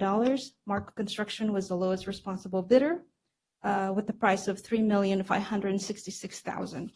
And General Services staff recommends approval of the construction agreement with Marco Construction. And I'm going to pass it over to Anthony to discuss the financing. All righty. This next slide represents the proposed plan for financing the juvenile detention facility security and HVAC projects. As mentioned, the total of the contract for construction, if awarded, is $3,566,000. However, the total cost of both projects is estimated to be about $4,406,600. The additional funds would be used to cover various project-related costs, which include pre-design, contingencies, inspections, project management, and additional soft costs. The financing plan is approved. The funding sources will include probation contributions in the amount of $25,000 and lease revenue bond funding in the amount of $2,011,000, both of which your board approved on July 7th of 2020. The additional contribution from probation in the amount of $200,000 and ARPA funding in the amount of $2,170,600 will be subject to your board's approval with the subsequent related items in 6G of today's agenda. Thank you, Anthony. I'm sure your board approved the contract today. A notice to proceed would be issued, and a construction period of 10 months for a completion of January of 2023. Before we get into the new scope of work for the security electronic system, I'd like Raymond to go talk a little bit more about the existing conditions of the security system. The security system we have in place is like been 20 years old already, and I remember back 6 or 7 years ago, one of the main control modules went down, and it controls all the cell doors, all the doors, vehicle gates, and everything. And so we brought in the contract to see what he could do for us, and so the staff had to use keys like in the old days, to let the inmates in and out or any visitors coming in. And so when the contractor showed up, and he said that these parts are no longer available, but the Atwater Federal Prison was doing an upgrade, and so they had an extra module than one we needed. So they were kind enough to give it to us so we could put it into our system and get our system working right now. And so every once in a while that system goes down, and I cross my fingers every time I have to go there and reset it because I don't know if it's going to come up or not. So, but we've been lucky, and I'll knock on wood right now that we're still moving along. Hey, Raymond, let me interrupt you. It's not luck. Good maintenance that you've been doing. There you go. Just put it right. Well, thank you. And the other issues we have is, the push buttons that we use for the control panels, they're outdated. Everything's touchscreen now. The cameras that we have there are copper, coax. Everything now is Cat 6 or better. So yeah, the time or the end of life on all the equipment is now. We can see it now. Thank you, Raymond. Everybody knows what numbers are in the code because the numbers are worn off on those four that have been touched a million times, right? Yeah, I'm going to make a motion to approve items 6G, 1, 2, and 3. Well, can we finish the presentation? Yeah, we'll finish I've heard the enough. PowerPoint first. Thank you so much. I've heard enough. So. 6F. Thank you. I appreciate that. Just to give you just to bring the facility security system into the 21st century, we are upgrading the video storage to comply with state regulations. We also have upgrades to security electronics UPS, the upgrades to the programmable logic controllers, relays, video surveillance, and renovations to the deputy stations. And the HVAC scope, the new scope of work, before we go into it, Raymond, if you want to discuss a little bit about the existing conditions of the system. Again, the biggest issues we're having out there is getting parts for the systems, the EMS controls that handle the environment of the juvenile hall. Some of that stuff we can't get no more. The DX controller that controls all that, we have it actually air handler number 7 that controls air administration. We're doing it manually. We didn't want to spend $5,000 to $7,000 on repairing this when we knew this program or this was going to come up. So if it was a critical situation, we would have went ahead and fixed it. But I think we're doing a good job. The guys, the staff that we have are doing a good job maintaining that air handler. The VFD drives no longer get parts. And then the big equipment like the chiller, that's old technology, and they stopped making the R22 for that system. So we have a big repair. We're not going to be able to get the Freon for it. We're going to have to do an alternate, and we haven't found an alternate that we like so far because we tried alternate Freons on smaller equipment, and it's just not. We're not happy with it. So I think this chiller has been a good chiller, but it's just time to replace it. And as far as the boiler, it's an energy hog. It's 60% efficient to what you could get now, 95%. Right. So it's a good boiler, but we're just wasting a lot of energy. Thank you, Raymond. And so we have a new scope listed here. Existing chillers will be replaced, a boiler, one of the air handlers will be replaced. We have 7. And on the rest, the 6 remaining ones will install new VFDs and a new energy management system. And I skipped, Jose Pantoja is here from probation.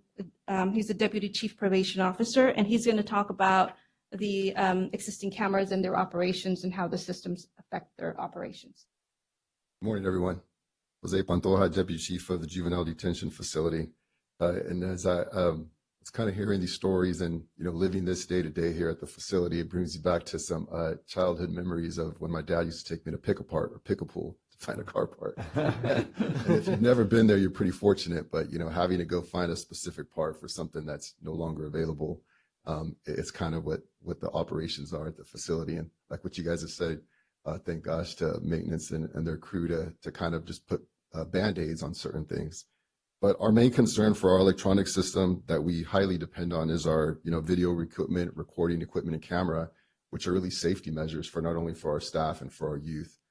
Specifically when it comes to incidents that occur, most days are good in the facility, but things do happen.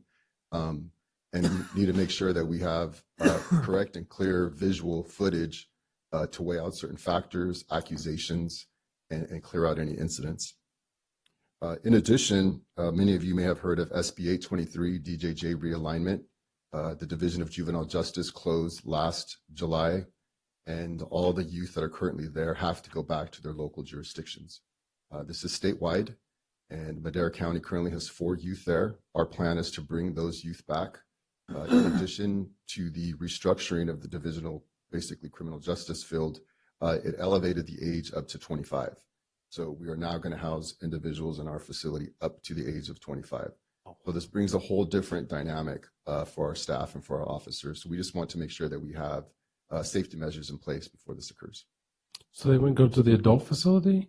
If they're under the juvenile court system, then they would stay with us until the age 25. However, there is crimes that they commit that could be considered serious or violent. Then they do what's called a direct filing, and then those could potentially go to the adult system. However, the presumption is that they stay in the juvenile setting. Well, anybody that has to stay 8 years after being a child, I would imagine, would be a pretty serious offense. Right, right. Wow. So these are the factors that we're starting to do now. I know it's SB 823 is a separate topic. I could give you guys additional information on that, but offering different programming, the programming that we now have to add in to increase, obviously we have to keep these individuals busy, educated, programmed, give them vocational. Supervisor Letty has got a Just- question. Whatever. Of the They four, don't say it on here no more, so I gotta. of the four coming back, are any of those between 18 and 25? Yes. Yes, they are. At least two are. Yes, or will be by next year. Yes. Okay. Go ahead. Thank you. Thank you, Jose. So just briefly, just to, I have a floor plan here of the existing housing units. We will be installing a new security system throughout. We have the control stations here, which will be upgraded with the new system. Housing unit 1A, 2A, 1B, and 2B. And I believe right now it's 1B and 2B occupied, or am I getting that incorrectly? 2B and 2A. So 2B and 2A right here. So these are the ones that are occupied. And like Jose was saying, it's potential that the rest will be occupied next year when the new population arrive. And this is their central control here, which will be also renovated with the new systems. A mechanical room up here in this area, which will be upgraded as well. And the IT room or the computer server room will be upgraded as well. And with that, if you have any additional questions, we're here to answer those questions. Question? No, all that work to keep a low population in there by all the outreach and good work you do, and now state's going to force you to have a bunch more in there. Rob? I have a comment after we vote, but Move to it's- approve. Yeah. I'll second. Okay, any public comment? Any online? And Who made the motion? I You? did. And Letty seconded. Okay? Roll call. Supervisor Frazier? Yes. Supervisor Gonzalez? Yes. Supervisor Rogers? Yes. Supervisor Poitras? Yes. Chairman Wheeler? Yes. Vote passes 5-0. Mr. Poitras. All right, very good. And the reason I wanted to wait until after the vote is because what I have to say has everything to do with probation, but nothing to do with the HVAC system. And last Saturday, I attended the 5K run, the Second Wind 5K run, and much to my surprise and pleasant surprise, the kids from the academy were there running. Wow. And it was fantastic, and it was great seeing them there. So I just want to thank, Chris and Jose for arranging that, and the kids were there, and I think it was a really great experience for them to, be amongst everybody, and you're doing a great job, and so anyway. So, and I think the corporal who was with him, he had to be in pretty decent shape too to kind of stay with him, so, but you picked a good guy to be with him too, so. Shortest run of their week. So anyway, just want to mention that. 6G. County Administration Department, Juvenile Hall Security and HVAC Project as listed on the agenda. Good morning, Mr. Chairman, members of the Board, Joel Begay, County Administrative Office. This is the follow-up item, as Mr. Loza had said, to appropriate the ARPA funds and the $200,000 in probation funds for the juvenile HVAC and juvenile hall security upgrade project. Move to approve. Second. I was just waiting for you to finish. You could have kept going. Any discussion? Any from the public? Any from online? Nothing online? Roll call, please.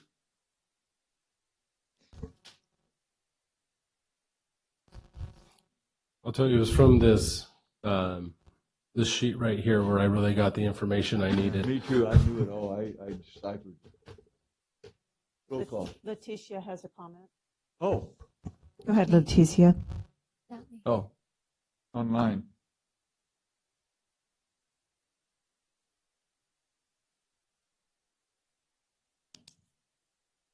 We can't hear you.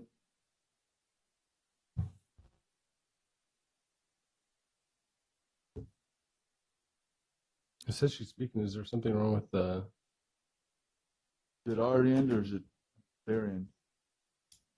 It says she's speaking, and I'm wondering if the speakers that are going through that. Remember, it wasn't able to play the sound for your videos. I'm wondering if that's the problem.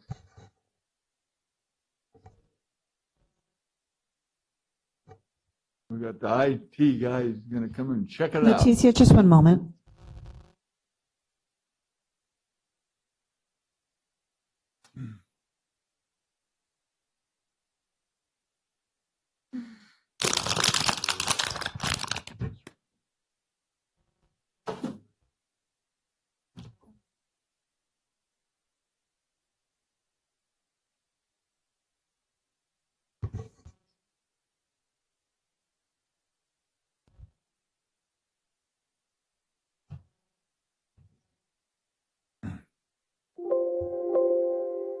We got music.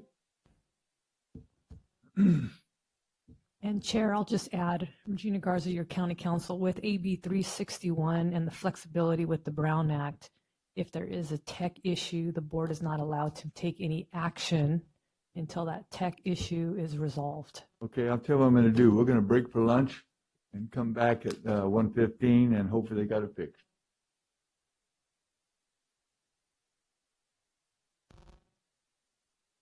Fix that real quick.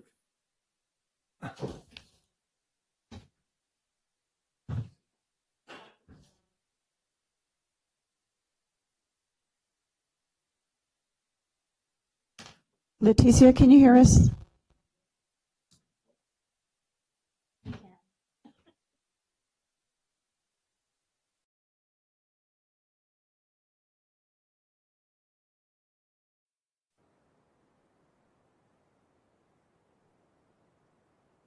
Leticia, can you hear me?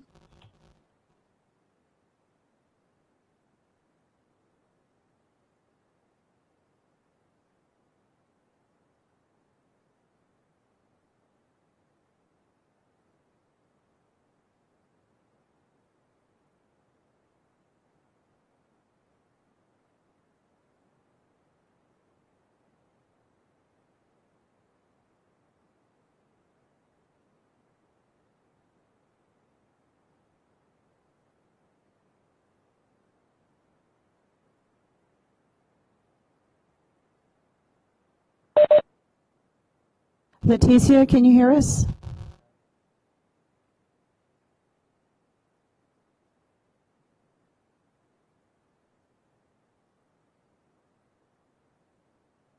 Hi, can you hear me?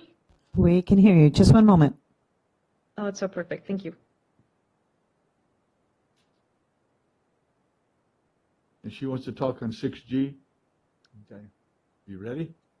We're going to come back into session. It's 1:16, and Leticia's on the online Zoom, whatever it might be, to comment on 6G. Floor is yours. Awesome. Thank you. So, yes, hi, Board of Supervisors. My name is Leticia. I am with Leadership Council. My public comment is on 6G. So, the distribution of ARPA funds for the Future Preservation of Essential Services project budget to Juvenile Hall Security and HVAC project are in an inappropriate use of ARPA funds. The final rule explains that some capital expenditures may not be eligible. So, for example, construction of new congregate facilities, which would generally be expected to involve expenditures greater than 1 million, would generally not be proportionally in a proportional response to mitigate or to prevent COVID-19. Because of such projects are generally expected to be more costly than alternative approaches. And there are alternative approaches. These are listed out in the final rule. Furthermore, when La Viña residents expressed their concerns that the county is keeping the majority of its ARPA allocations in the general fund, the county's response was that the ARPA funds allocated to the general fund would benefit residents countywide by allowing the preservation of essential services. Now, we are seeing that the money that the county claimed was for preservation of essential services get moved again in order to fund correctional facility improvements. And it is abundantly clear that the funding is not serving residents of disadvantaged unincorporated communities like La Viña, which this is not meeting their urgent COVID-related needs and not helping the most impacted communities recover from and be more resilient to the pandemic. In conjunction with the investment in ARPA funds in the district attorney's office and now in the juvenile hall security HVAC project, the county has made it clear that this is investing in systems of harm. We urge Madera County to invest in systems of care, that is, investing in people, places, and creating equitable opportunities. We ask Madera County to invest ARPA dollars in supporting community safety, funding community health, and well-being. Thank you. Any other public comment on 6G? Seeing none. Let's bring it back to the board. We had a motion, you said? We have a motion by Supervisor Frazier and a second by Supervisor Gonzalez. Okay, any more comment from the board? Yeah, I would invite Leticia to come to our juvenile facility and see the programs that we have. The recidivism rate having been much decreased, and putting a program of care into that facility to help these kids get on to a good track. These are not systems and programs of harm.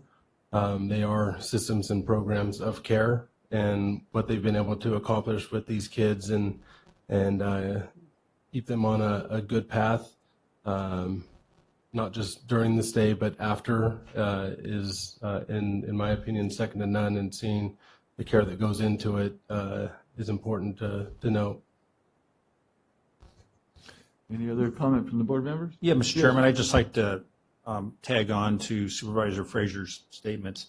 I actually work with these kids probably 2 to 3 times a month on Friday afternoons. I go into the hall, and they are from disadvantaged communities. They're from all over our county, and they're the absolute group of kids that we want to work with, so that we can get them back on the street as productive citizens. And the Probation Department Juvenile Division is doing an outstanding job of doing this. And it's, again, it's kids from our communities that are disadvantaged, and, we can't back up from that responsibility. Thank you. Thank you. Any other comments? Okay, roll call, please. Supervisor Frazier? Yes. Supervisor Gonzalez? Yes. Supervisor Rogers? Yes. Supervisor Poitras? Yes. Chairman Wheeler? Yes. Vote passes 5-0. 6J. Discussion and consideration to adopt a resolution approving the Madera County Road Impact Fee Report for fiscal year 2020, 2021, and prior years. Thank you, Mr. Chairman. Matt Treber, Chief of Development Services, here today. So as the clerk had described, we're here today to have an update and a report on our road impact fee. This is mandated under California Government Code 66006B and 66001D. So under that section B, we're required to annually provide an update. And subsection D of that government code mandates and requires every 5 years that we provide an update as to the balance in our road impact fees and where those funds are going to be expended and the year-to-year balance over those. So we certainly upstairs in the Public Works Department, our goal moving forward from this point would be to have this similar presentation on a fiscal year-to-year basis brought forth to the board for adoption sometime November, December. Again, annually, we have to have this done within 180 days after the fiscal year. So we're going to get in that routine of getting this updated and before the board. Again, the report before you identifies the cash on hand as of the end of the fiscal year, which was approximately $15 million between our State Route 41 impact fee and our county-wide impact fees. Those funds right now are being utilized and programmed for our 41 Expressway project. I will tell you on a good side, right, we've been expending funds monthly as a part of that work. And as of today, we have about $17.8 million in those funds. So we're up about $2.8 million from the close of the 2020-21 fiscal year. And we intend to see that uptick increase. So with that, available for any questions, we do recommend the board adopt the resolution attached to the packet. Any questions from the board members? Seeing none. Move to approve. Let me get it to the public first. Anybody from the public? Seeing none? Motion? Second. Okay. Roll call, please. Supervisor Rogers? Yes. Supervisor Frazier? Yes. Supervisor Poitras? Yes. Supervisor Gonzalez? Yes. Chairman Wheeler? Yes. Vote passes 5-0. 6K. All waiting for. Public Works Department Engineering Services Division, introduction of an ordinance amending and restating Chapter 7.24 of Madera County Code to comply with Senate Bill 1383, short-lived climate pollutants regulation. Waive the first reading and set the second reading for March 15, 2022. Okay. All yours, gentlemen. Thank you, Mr. Chairman. Matt Trieber, Chief of Development Services. So we brought the team back again this week, and we'll be here the following week. So with that, I'm going to kick it over to John Carlton, who's got a brief PowerPoint presentation for the board and public today. We will have a few updates that we'll discuss briefly with the board that we intend to fold into this ordinance and have before you at the second reading next week. So with that, I'm going to kick it over to John. Thanks, Matt. And, hello, the supervisors. Based on our meeting last week, you directed us to go and develop an ordinance based on option 1, which was the non-mandatory collection with waivers for the SB 1383 collection areas. We've gone through the existing Chapter 7.24 of Madera County Code, which is solid waste, and have drafted a number of edits to it, which we'll run through in this presentation. And there is the draft red line and clean versions in the board packet. So just as an overview of the ordinance, this ordinance pertains specifically to solid waste. It covers all aspects of it in the county. We're only editing the chapters to deal with a few things. There's some minor additional edits like incorporating covered load policies and stuff like that, which were actually approved in a prior board meeting, so that doesn't require special approval here, but it will incorporate those edits into the final ordinance. So as we talked about, SB 1383 requires the county to adopt an enforceable ordinance to implement the relevant portions of the law and regulations. So we have gone through the 724, and we've identified a number of specific areas where we have provided language. There's some minor edits here and now and there to a word or two, but the general areas where have the most edits are in the findings, which set forth the basis for the ordinance, the franchise services and the definitions, the exceptions to the franchise services, organic waste requirements for SB 1383 census tracts. So basically, again, this is not pertaining to the entire county. Only a portion of the county is going to be subject to these regulations. So we tried to make it clear where that pertains and what elements of this regulation are specific to those areas. There's elements related to collection, transportation, and transfer, and code enforcement officer powers.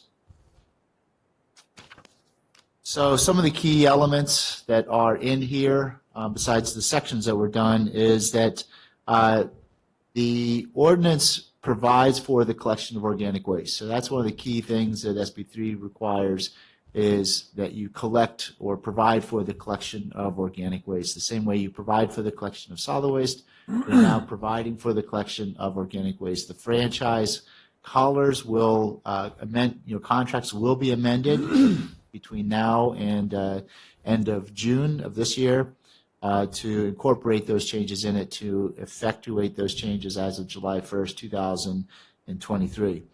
And this would be for both residents and businesses within the SB 1383 census tracts.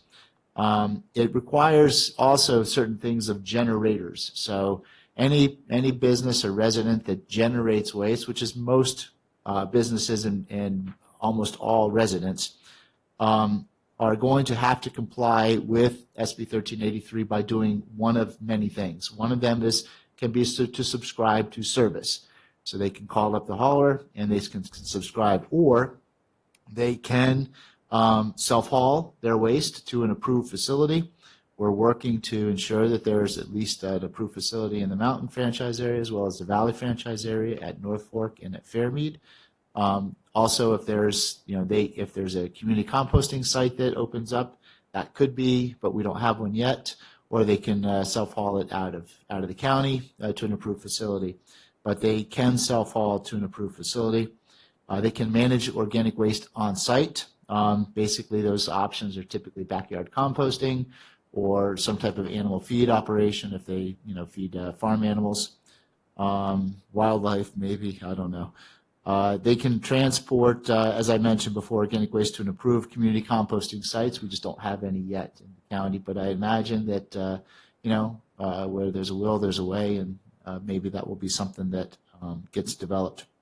So those aspects are covered in Chapter 724-107 of the ordinance. We are going to be establishing edible food recovery requirements. And so we actually have additional language we need to add to the ordinance, and we've shared that with County Council. They're working with us on drafting that language. But basically, the requirements for that are that there are 2 different tiers of organic waste generators. Usually these are businesses of a certain size that generate excess food. As long as that food is edible, the intent is to partner those organizations with food banks or other organizations that can use edible food, and to make sure that that edible food is going to basically stem any type of food insecurities in the county. So we actually have language in the that will be incorporated into that. We're proposing that to be a new section 145, and there's 2 elements. There's the generator side, and then there's the food bank side of it, if you will. And it's basically a record keeping, some reporting, and things of that nature. The county's role in that will be to be a facilitator and to do inspections and help to enforce that provision of it. And lastly, the ordinance establishes compliance and monitoring and enforcement provisions. So basically, we're working within either county public health, county environmental health, or public works to determine the appropriate type of person that's going to be doing this work and how that's going to be doing it. It might be spread across a different number of departments, but it's going to be to make sure the communication is being had with these generators, with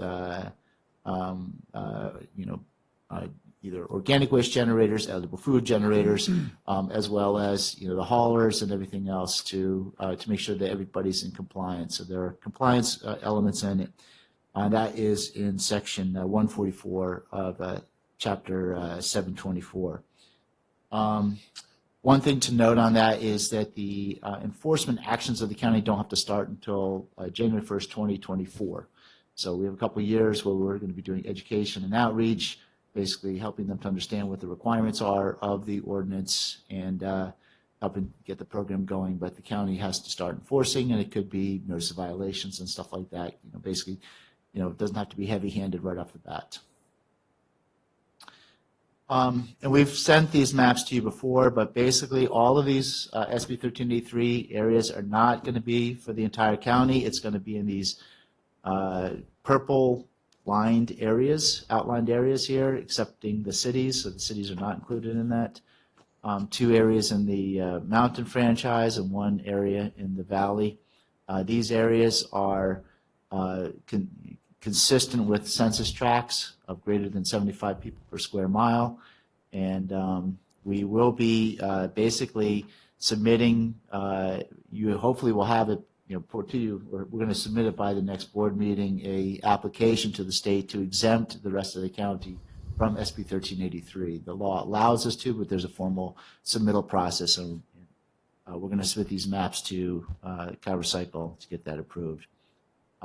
This map just shows the developed versus undeveloped parcels within each of these areas. The darker greens are developed. And the cities still do it. They're just doing it on their own. It just needed to be. Right, so Point the that out. obligations of the county are only for the unincorporated areas. Yeah. Cities have their own compliance requirements. So we presented this schedule last week as well. We had hoped and were successful in selecting an organics collection option last week. We're here today to do a first reading of the enforceable ordinance. We're going to be back next week for the second reading and submitting this to CalRecycle by the end of the month. We're also going to be, again, submitting the low population density waivers, hopefully by next week, before the next meeting, but we have it here by the end of the month. This sets you up to receive grants from CalRecycle to help offset the cost of this program. I think Madeira's in line for about $100,000 in grant funding. And then there's additional things that have to happen, as we mentioned, because you're providing collection services. We have to amend the collection franchise agreements. We're planning to do that by the end of June, and start doing outreach and education. We have a procurement policy that has to be updated to basically procure organic items. That's also pursuant to SB 1383. Promoting edible food recovery that's been outlined that we talked about in this ordinance is also going to begin next month, and we're hoping to begin organics collection services July 1st of next year. With that, we'll open up for questions. Mr. Chairman, I have a question. Yes. Going back to that map that showed developed and undeveloped parcels,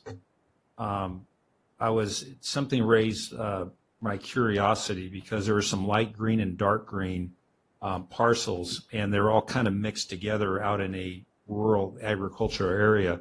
What would be considered a developed parcel out there? And what would be an undeveloped parcel? Building. A building, because it looks like there's a lot of dark green, and there's, but if there was a little building, the whole parcel that it's on would be dark green, even though it's just this one building. I think it has to be a certificate of occupancy for a building too. Is that what it is for the building? Yeah, it would be an addressed structure, so a single-family home, whether it's rented or not. And so, yeah, I noticed we've got one, it's, probably a 600-acre parcel, but there is a homestead or a home on that, so. Gotcha. Mobile home and everything else. And basically, if it's an undeveloped parcel, it doesn't generate organic waste. There's nothing What's the on difference it. between that dark green and light green, like Rob said? That's on both our area and down here in the cities.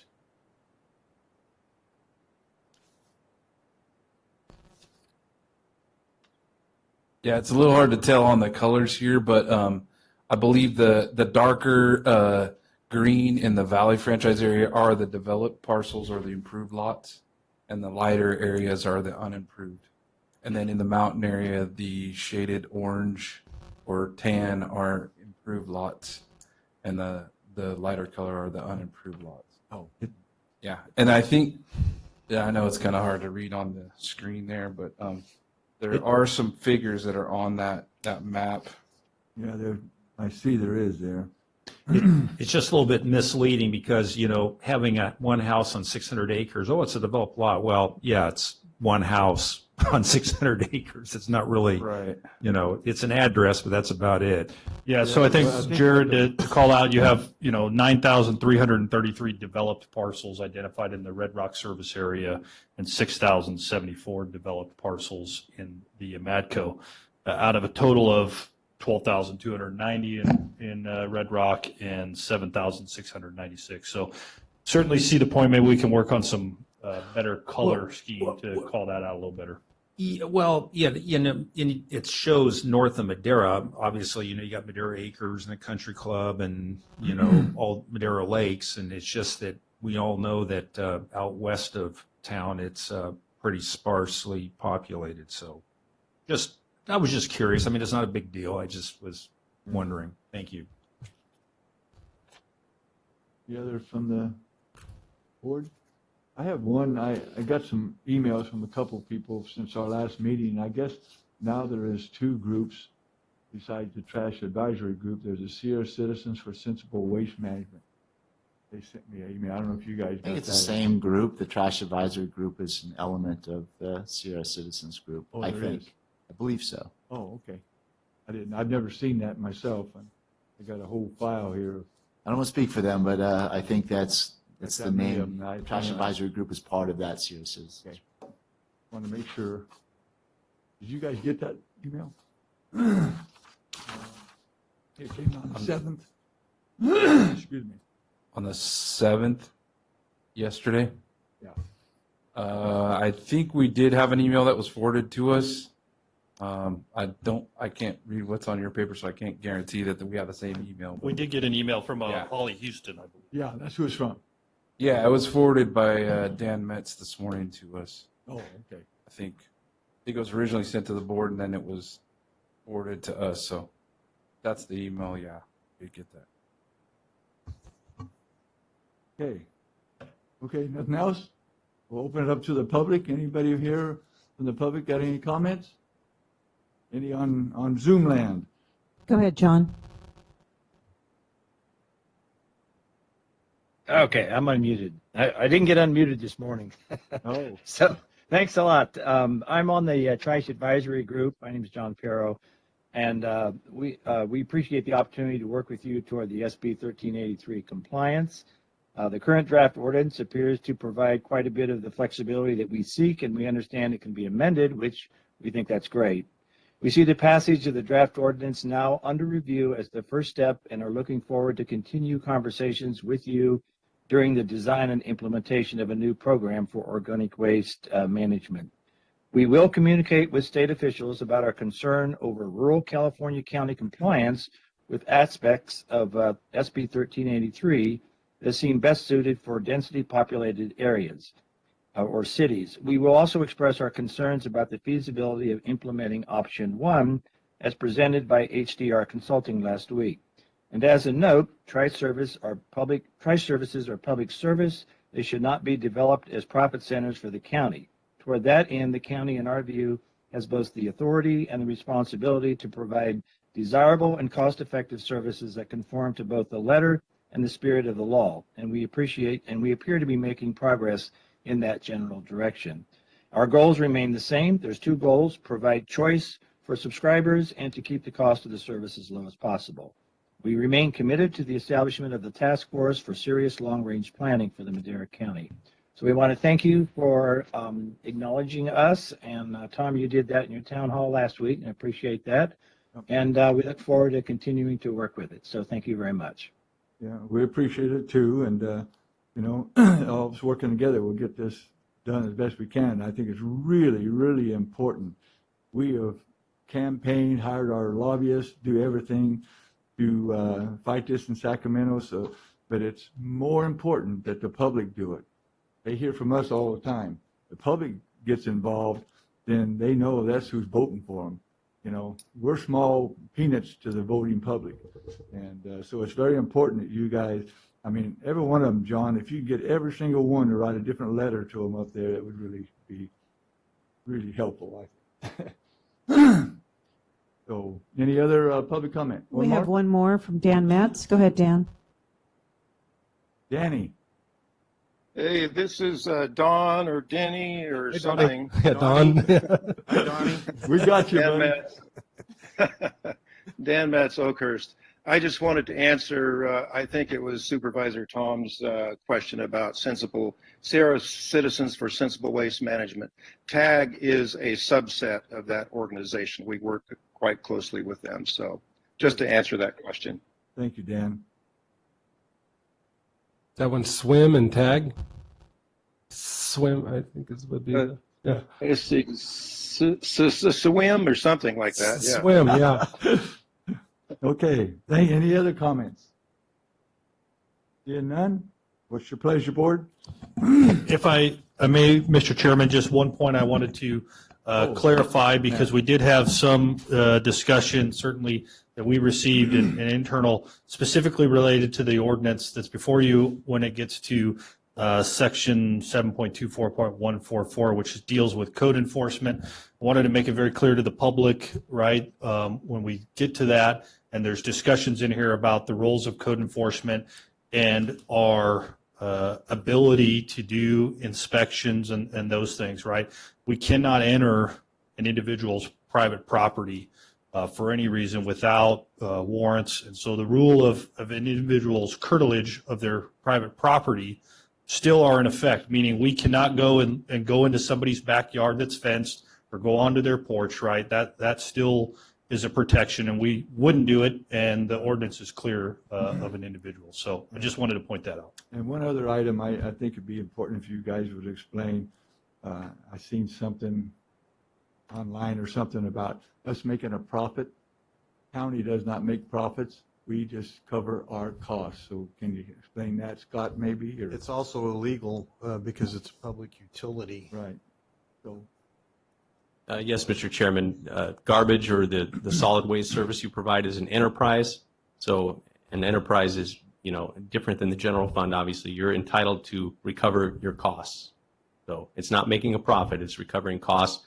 And that can include capital facilities as well. Right. So you can obviously generate more revenue in a given year to fund future projects, like down the line. Fund. But yes. So I would like to add also, Mr. Chairman, if you will, John had gone over some of the additional changes that we're proposing to make between today and next Tuesday. So I do want to reiterate to the board and to the community out there that the ordinance that we're suggesting be adopted next Tuesday will look a little different than the ordinance that's in front of you today. So, in our haste to get to the board in order to meet the grant deadline, there were some formatting errors that we need to correct. There's also some, we added some additional terms to comply with 1383. We need to make sure that those terms are used consistently throughout all the sections in the chapter. So there may be some corrections to that. Nothing substantive, but just making sure that the terms that are used are consistent throughout the ordinance. And then as John mentioned also, we are requesting today that you include in your introduction, there'll be 3 additional sections, I think, John, and correct me if I'm wrong. So, okay. So commercial edible food generators. It's going to be on the topic of edible food recovery, and beyond that is going to be requirements for edible food generators, and then requirements for recovery organizations, edible food recovery organizations. And then I would, again, full transparency to the members of the public who may be out there and don't have, obviously that's not in the ordinance now, that's been published for introduction, but it's straight out of, we will use language straight out of the Cal Recycle regulations for that. Okay. And it's section, for those that may want to refer to the regulations, it's section 18999, or I'm sorry, 18991.3, and that's titled Commercial Edible Food Generators, and 18991.4, and that's titled Record Keeping Requirements for Commercial Edible Food Generators. And then also, so there's actually 3 sections out of the regs that we're going to incorporate into our ordinance, I think, for 2 sections. And then the last additional section is 18991.5, Food Recovery Services and Organizations. So again, full transparency, we will include text straight out of the regs in the updated ordinance that will come forward for adoption next Tuesday. So again, our request is to include in the introduction today that language also being included. Okay, and when hopefully we get this out Thursday for the next board meeting, and everybody will have a chance to go over it and be ready for next comments. I got one from the public, but go ahead, Dave. Yeah, I'll wait till the public's done. Okay, I got one, since we added that to it, I'll let it open up again to the public. Dan Metz, please. Yes, if I may ask an additional question, Dan Metz, Oakhurst. On the question of profit, can you help me understand how the 6% franchise fee charged and paid by the haulers, which goes into general fund, how that is considered to be a part of the cost of the service provided? Especially considering that the franchise fees go into the general fund. Thank you.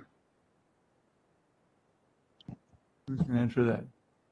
If it's okay with the chairman, I'd recommend maybe if there's any other additional public comment, that maybe we hear that, we can answer Yeah, comprehensively. yeah. We should, right, I'm sorry. You want to? I can wait. No, it's open now. I'm going to close it again, and you won't get to talk. So I open it again because we did open it ourselves. Right. So, Okay. Michelle Stevens, I live on Bonnadeli in the Ranches, District 1. Just a couple questions, and I'm sorry if this is better known and I don't know the answer to it, but you said that we're trying to get this done so that you can get some grant funds, about $100,000. What are those grant funds available to use for? That's my first question. And my second question was with regards to the county and excluding certain areas. If it was open to the entire county, would that offset costs, or what is the reasoning for? I mean, I realize this is going to be a lot to manage as it is, but it seems like is this a stepping stone thing that eventually it's going to come countywide anyway? So why are we not just looking to comprehensively deal with this problem all at one? Those are my questions. thank you. Thank you. Any other public comment? Close the public hearing again. And now, staff, any things you want to address? So I will try to answer the last question first, which is why are we excluding areas of the county, and would it be more effective if it was countywide? CalRecycle is offering these waivers for low population density areas primarily because it's not cost effective to collect organic waste in very rural areas. It's not cost effective to collect waste in rural areas. It costs a lot of money to put a truck out and to drive it long distances, stops, compared to a city where you stop every house. So because of that, I think the CalRecycle did try to look at the rural communities slightly differently than more denser communities. There obviously are rural county exemptions, which Madeira does not qualify for. There's some counties that are below a population threshold that fully are exempt. And there are certain, and then they also allow these census tracts. It does, I think it would actually be cost prohibitive. I mean, it already is a cost concern right now to collect even in these high density areas. So the answer is that it's a cost factor and probably cost benefit factor. Again, I've made the comment that this is, we're doing this to comply with regulations, not to environment. And I think there's trade-offs between running trucks down roads to collect, a house every mile versus one that you go door to door. So I'm guessing that's all part of the theory behind that. CalRecycle is offering a 5-year waiver. So they are saying that we will revisit these waivers in 5 years. Right. If the goals are not being met of the law, they may, not allow waivers and then throw it out to everybody in the state. We'll have to see on that answer. What was the other one, remember? Yeah, so in regards to, did we get both questions as far as? I could cover the grant one. grant, So the yeah. question about the grant funds, yeah, the grant funds are specific for implementation of 1383. So it's a source that was made available by the state specifically for helping offset and cover costs of implementation, which is going to be, as you've heard through various presentations and discussion, it's going to be a very large undertaking as far as all the education and outreach, the record keeping. I just got my first email that my first report's due April 1st to CalRecycle, so they're already started. So yeah, it's going to be a lot of effort. There's a lot of record keeping and information that has to be managed and reported. And so those funds are identified for those types of activities. Yes, it is a one-time grant. Yes. Actually, just real quick on that, I think it's the first round of funding. They may go to additional rounds of funding, but this is the first round of funding. Okay. Any other questions? Yeah, the answer to Mr. John Metz. Metz, that's right. I'm Yeah, Dan. so I can do my best to attempt to try to respond to Mr. Metz on that. So I think Mr. Cross's explanation covers the majority of it. I will tell you that we continue to work with, and he is correct, right? There is a franchise fee. It is going into the general fund, and there's a lot that goes with that and into that. It doesn't negate the fact that we aren't going to continue to look at that and the appropriate, where we should be programming those things and working through that. So that's a bit of a cryptic response, but it's a good point. And obviously, we are today, and we will continue to follow the rules and the regs that Mr. Cross had laid out there. But we will continue to look at different ways to streamline and funding and making sure we're all lined up there where we need to be through that process. Thank you. Okay, I'll bring it back to the board. Okay, I'm going to move that we waive the first reading and set the second reading for March 15th, but include in the ordinance for introduction Cal Recycle Regulations Section 18991.3, commercial edible food generators, Section 18991.4, record keeping requirements for commercial edible food generators, Section 18991.5, food recovery services and organizations. I'll second. We got a second. Roll call, please. Supervisor Rogers? Yes. Supervisor Gonzalez? Yes. Supervisor Frazier? Yes. Supervisor Poitras? Yes. The Chairman Wheeler? Yes. Vote passes 5-0. Thank you, gentlemen, very much. And next week, we'll have the next hearing on. So item 7, I know we haven't got that right now, but I did get a message. Find it here.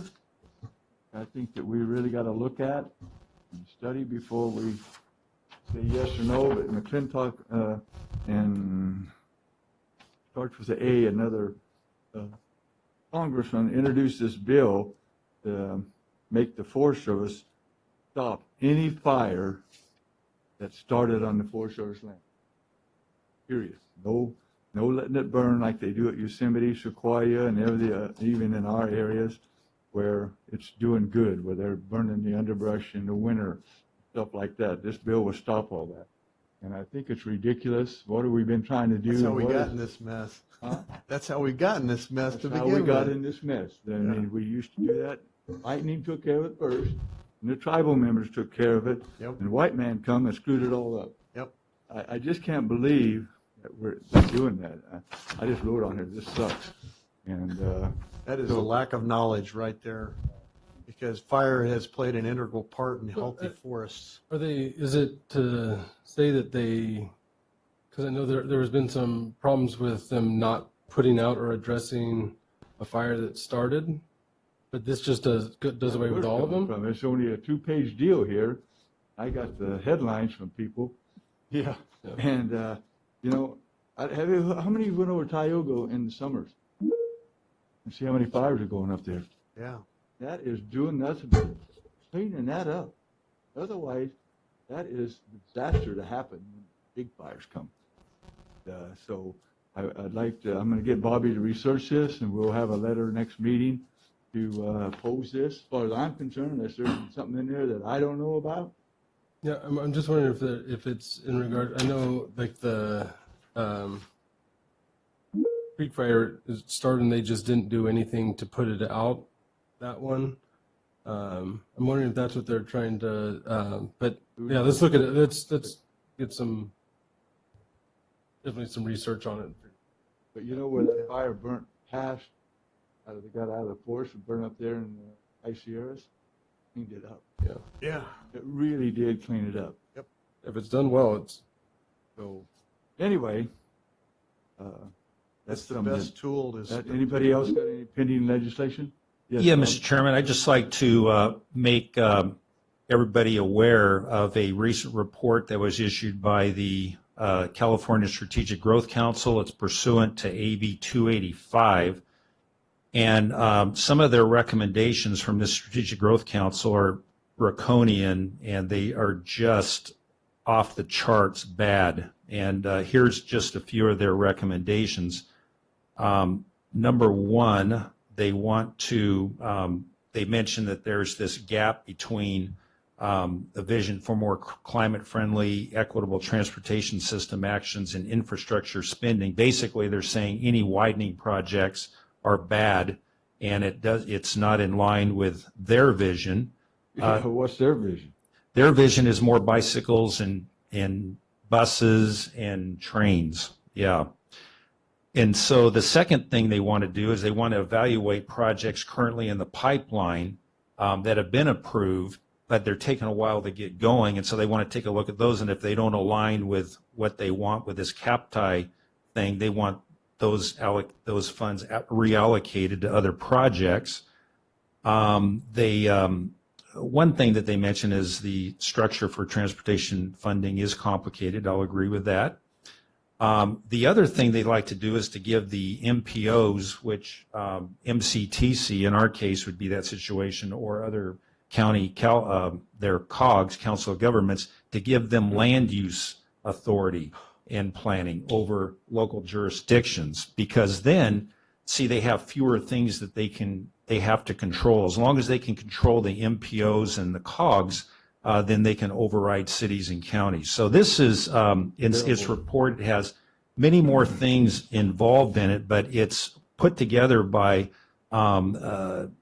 folks from UC Berkeley, and that says it all right there, as well as this circular reasoning mindset groupthink, kind of Orwellian folks from Sacramento who are on the board of this Strategic Growth Council. There's absolutely no private industry people on this council, zero. They love to read from scripts, and they congratulate each other with their ability to read from scripts. So, but anyway, we need to be aware of that. They have public outreach, and isn't that wonderful? And their public outreach consists of, I think, one, you can email, you can send a letter, or you can participate in one online meeting.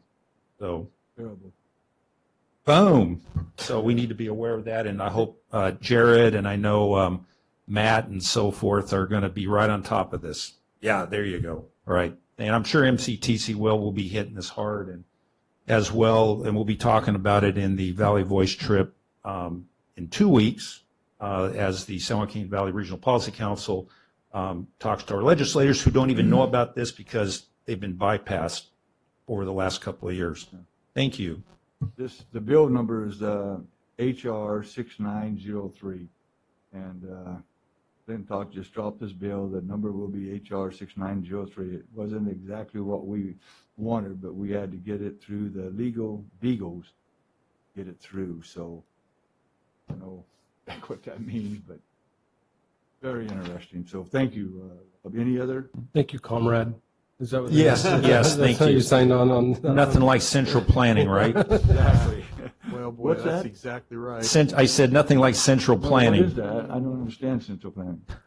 I mean, Well, it's kind of the Soviet era kind of thing, you know. Yeah. I almost said that, but you beat me to it. But Yeah, there's a political philosophy being pushed there, and it kills freedom of movement, and that is absolutely contrary to the American ideal. Right. It's like the Politburo. Yes, it is. yeah. Okay. Supervisors and staff reports. Mr. Dave. I have nothing to report. Mr. Brett. Yes, last week I got to tour the new ag building at Liberty High with all the officers from 4-H. It was great. It was so cool to walk through and see these kids like excited about classrooms. Is this where this is going to be? And so it was going to be a great addition to our area.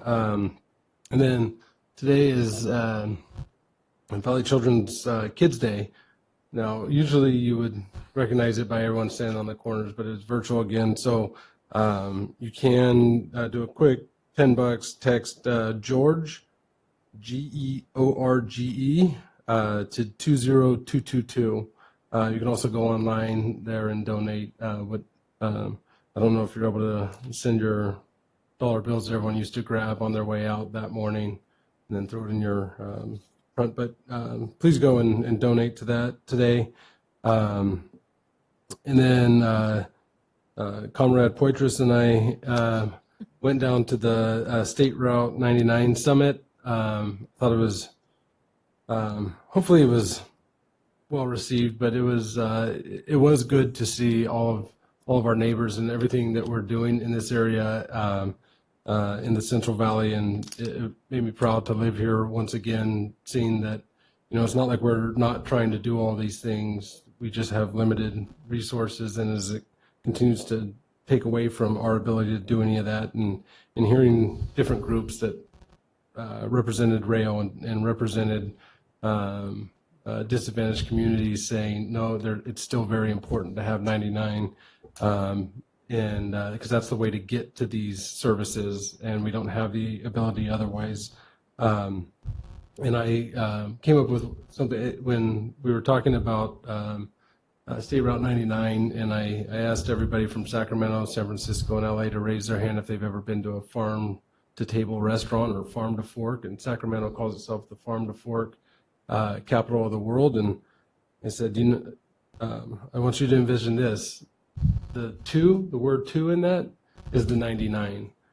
Without the 99, we have a farm, and you just end up having a table or a fork, and it's empty. So we need 99 to get widened and finished.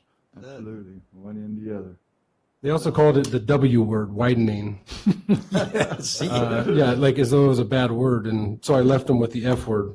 That goes with finishing 99. Yep, that was good. It goes with Rob's AB 285, riding a bicycle. Right. Yeah. Letty. I've had nothing to report. Bobby.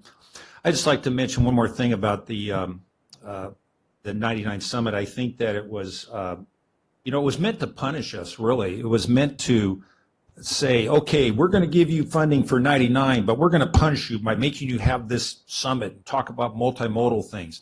Well, guess what? It was a victory because our valley, it's incredible. The 8-county region, it has so many projects going on and so many things planned, and it showed. I think it was really an in-your-face thing with the headquarters folks from Sacramento, because it showed that these things work together with the wide 99. It's not an either or, it's both. And they were trying to make it like, well, you're going to have to mitigate it with these other things if you want to widen. So I think that they didn't appreciate our approach in that regard. And the other thing is one guy, a guy named Mike Keever, he's the deputy director of Caltrans. I like that guy because, he said he's there to listen, and he drove 99 from Sacramento so he could look at 99. Well, guess what some of his colleagues did? They took the train. Now, is that ironic? Here we have a Highway 99 Summit, something they told us we had to do, and they take the train. I mean, I can't think of anything more disrespectful, more in your face than that type of thing. And I called them out on it. They left halfway during my speech. I don't know if they left because they were irritated or because they had to catch the train. One of the two, to get back to Sacramento. But that torqued me like nothing else. And apparently they were in the back of the room the first day talking amongst themselves, showing an additional level of disrespect, not listening to all the projects that we're doing. So it's we're fired up as a region, and we're not going to take this top down, you do, we know you don't, because it's really the opposite. And so we call for, we said, when you guys have these little committee meetings, you don't want electeds. Guess what? An elected's going to be there. So, and because staff can't say the things we can say. Right. We can say certain things, right, and we're going to start saying them. Thank you. You're going to start? What have you been holding back? Get started. You got your soapbox? Oh, yeah, right. Yeah, I guess we're going to ramp it up. Yeah. Right. I got we had an interesting week last week. Man, what a busy one. Bobby set it up for us, my chief of staff, Bobby McCauley, set it up so that we could have a meeting with the new office that the governor's put down here in Fresno with Maria and Jennifer. If you guys want their names, I've got it for later. But anyway, they're talking to most of the valley supervisor chairmans of the boards of what our needs and wants are, and one of them we put on there, 99 and 41 both, and water conveyance and storage, forest management, CEQA redoing it, homeless, and fuel reduction district that we're working on. They really love that. Bridges and road and low-income communities. And then the next day, between Jay and Bobby McCauley, we set up a meeting with RC, the gentleman that represents him, Patrick, and we went over almost the same kind of stuff, the stuff that we're looking for. And so I think we made some headway. It was almost an hour on both of them, and they took lots of notes through Zoom so we could watch them. So it was very, very informative. And then I had a town hall Thursday night. Thank you, Bobby, on that one also. We had 33 attendees, and most of us, all the services for jobs and unemployment and everything else you can think of for the county. We had CAL FIRE, behavioral health, you name it. And then at our Rotary Wednesday, I haven't been going to a lot of them because I've been trying to avoid people, but because of mask. But anyway, they had the Yosemite High School mock trial students that won the countywide mock trial contest, and they had a few of them there, and local lawyer, attorney up there, Nanette Beaumont, was their advisor. They had an advisor also from the high school, and I didn't catch her name, I'm sorry, or his name, whatever it was. But anyway, those kids amazed me. And 3 of them were seniors, and they've been on the mock trial committee all 4 years. And there was a freshman and a sophomore, and there were some more too, but they just brought 4 of them there. It was amazing. So that's all I have. Mr. Jay. Thanks, Chairman. The only thing I have is there's a piece of legislation. It's AB 2644 that a very good piece of legislation for those of you with kids. They would now be youths for criminal purposes up through age 25, and they want to take what they did through the 15-year-old age group previously with interrogations and things and make it that way for Older ones, youths through age 25. So That's I'll just weird. tell you that 37 years of dealing with people engaged in criminal activity, there's a lot of 15 to 25 years olds out there that are definitely sophisticated enough to work around this law. And I understand the background. The background is they don't want any false confessions and things like that. But, you know, if every criminal who's in that age group out there manipulates this the way it's worded, you're going to have another wave of crime issues. You just will. Why don't you bring us back a summary Yeah, next week, and we can put that on there. I will. I reached out to Shaw Yoder, and they were waiting to see if it gets any traction before they got back with me. But I just wanted to bring that up because you'll see, as with any bill, the folks who are pushing for it make it sound like it's all great and that people make false confessions, they get convicted, and that does happen. But many of the things that you do to get people to tell you the truth, you know, it's been legal for I don't know how long, at least 50 years, for law enforcement to use deception. And what that normally means is, like, you strongly know something happened, so you fill in the blanks and see if the person admits it, and then you make them tell you the whole story. If they can't tell you the whole story, they're lying, so their confession is no good. Yep. But it's just one of those things that if all they have Keep to an just eye tell on. you no and go on their way, that's going to be a hard thing. So maybe it's headed in the right direction. It's the wrong way to execute it. So. And that's all I have for reports. Okay. Gina? Yes, thank you, Chairman. I wanted to provide you with an update that our office has put out the 2022 Brown Act handbook. So if you or any chief of staff or member of the clerk want a hard copy or one online, we're happy to provide that. One of the best benefits, at least for me, is an overview of what has changed in the last year. And there are two things that have changed that I'll highlight. One is AB 361, which you're all aware of. The other is a case out of the 5th District Court of Appeal. The Sierra Watch sued the County of Placer, and this really has something to do with what you adopt and what is on the agenda. As you might have heard Mr. Cross say something about there are no substantial changes versus minor grammatical. So in this case, the board was considering a development agreement. It was posted on the agenda. When the board took action on that day, there was a late added air quality mitigation fee. And the court found that that was substantial enough to be misleading to the public. So courts have found that our agendas, it's an elastic sort of standard. As long as we're being transparent and what's on the agenda is as opaque as possible, then you're free to make the changes that you see. But these sort of cases we monitor just to continue to gauge how far is too far. But that's available to you in electronic or hard if that's interesting to you. Otherwise, it's in my brain for your disposal. Thank you. Thank you. I think that this shows like today what Scott talked about in 1983, editions 3. So thank you, Dave, for putting the motion. Right. Welcome. So those will be in there before adoption, and that's the key. That's the main thing. So it's not done that day. Right. Probably have to hold it over for another week. I think we should probably also just mention that there is the special meeting tomorrow as well Yeah, for. we got that special meeting tomorrow, not February 9th, but March the 9th. At 9 o'clock, the regular meeting will start at 10. Got a closed session at 9, so ready is. Can we do no ties, no heels, casual? Oh, I'm with me. Yeah, no, I don't know.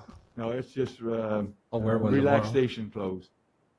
No tie. I ain't wearing one. Karen. Nothing to report. Thank you. Okay, let's go back into closed session, team.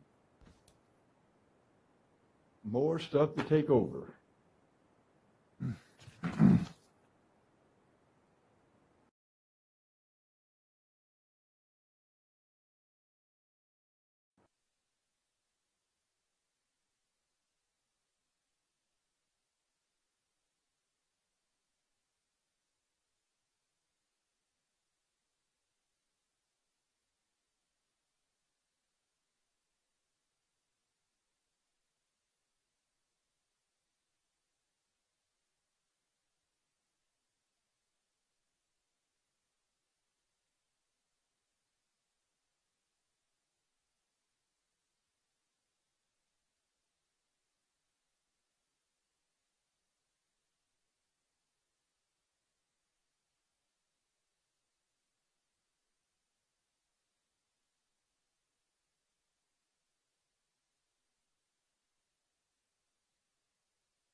Else in here to close it?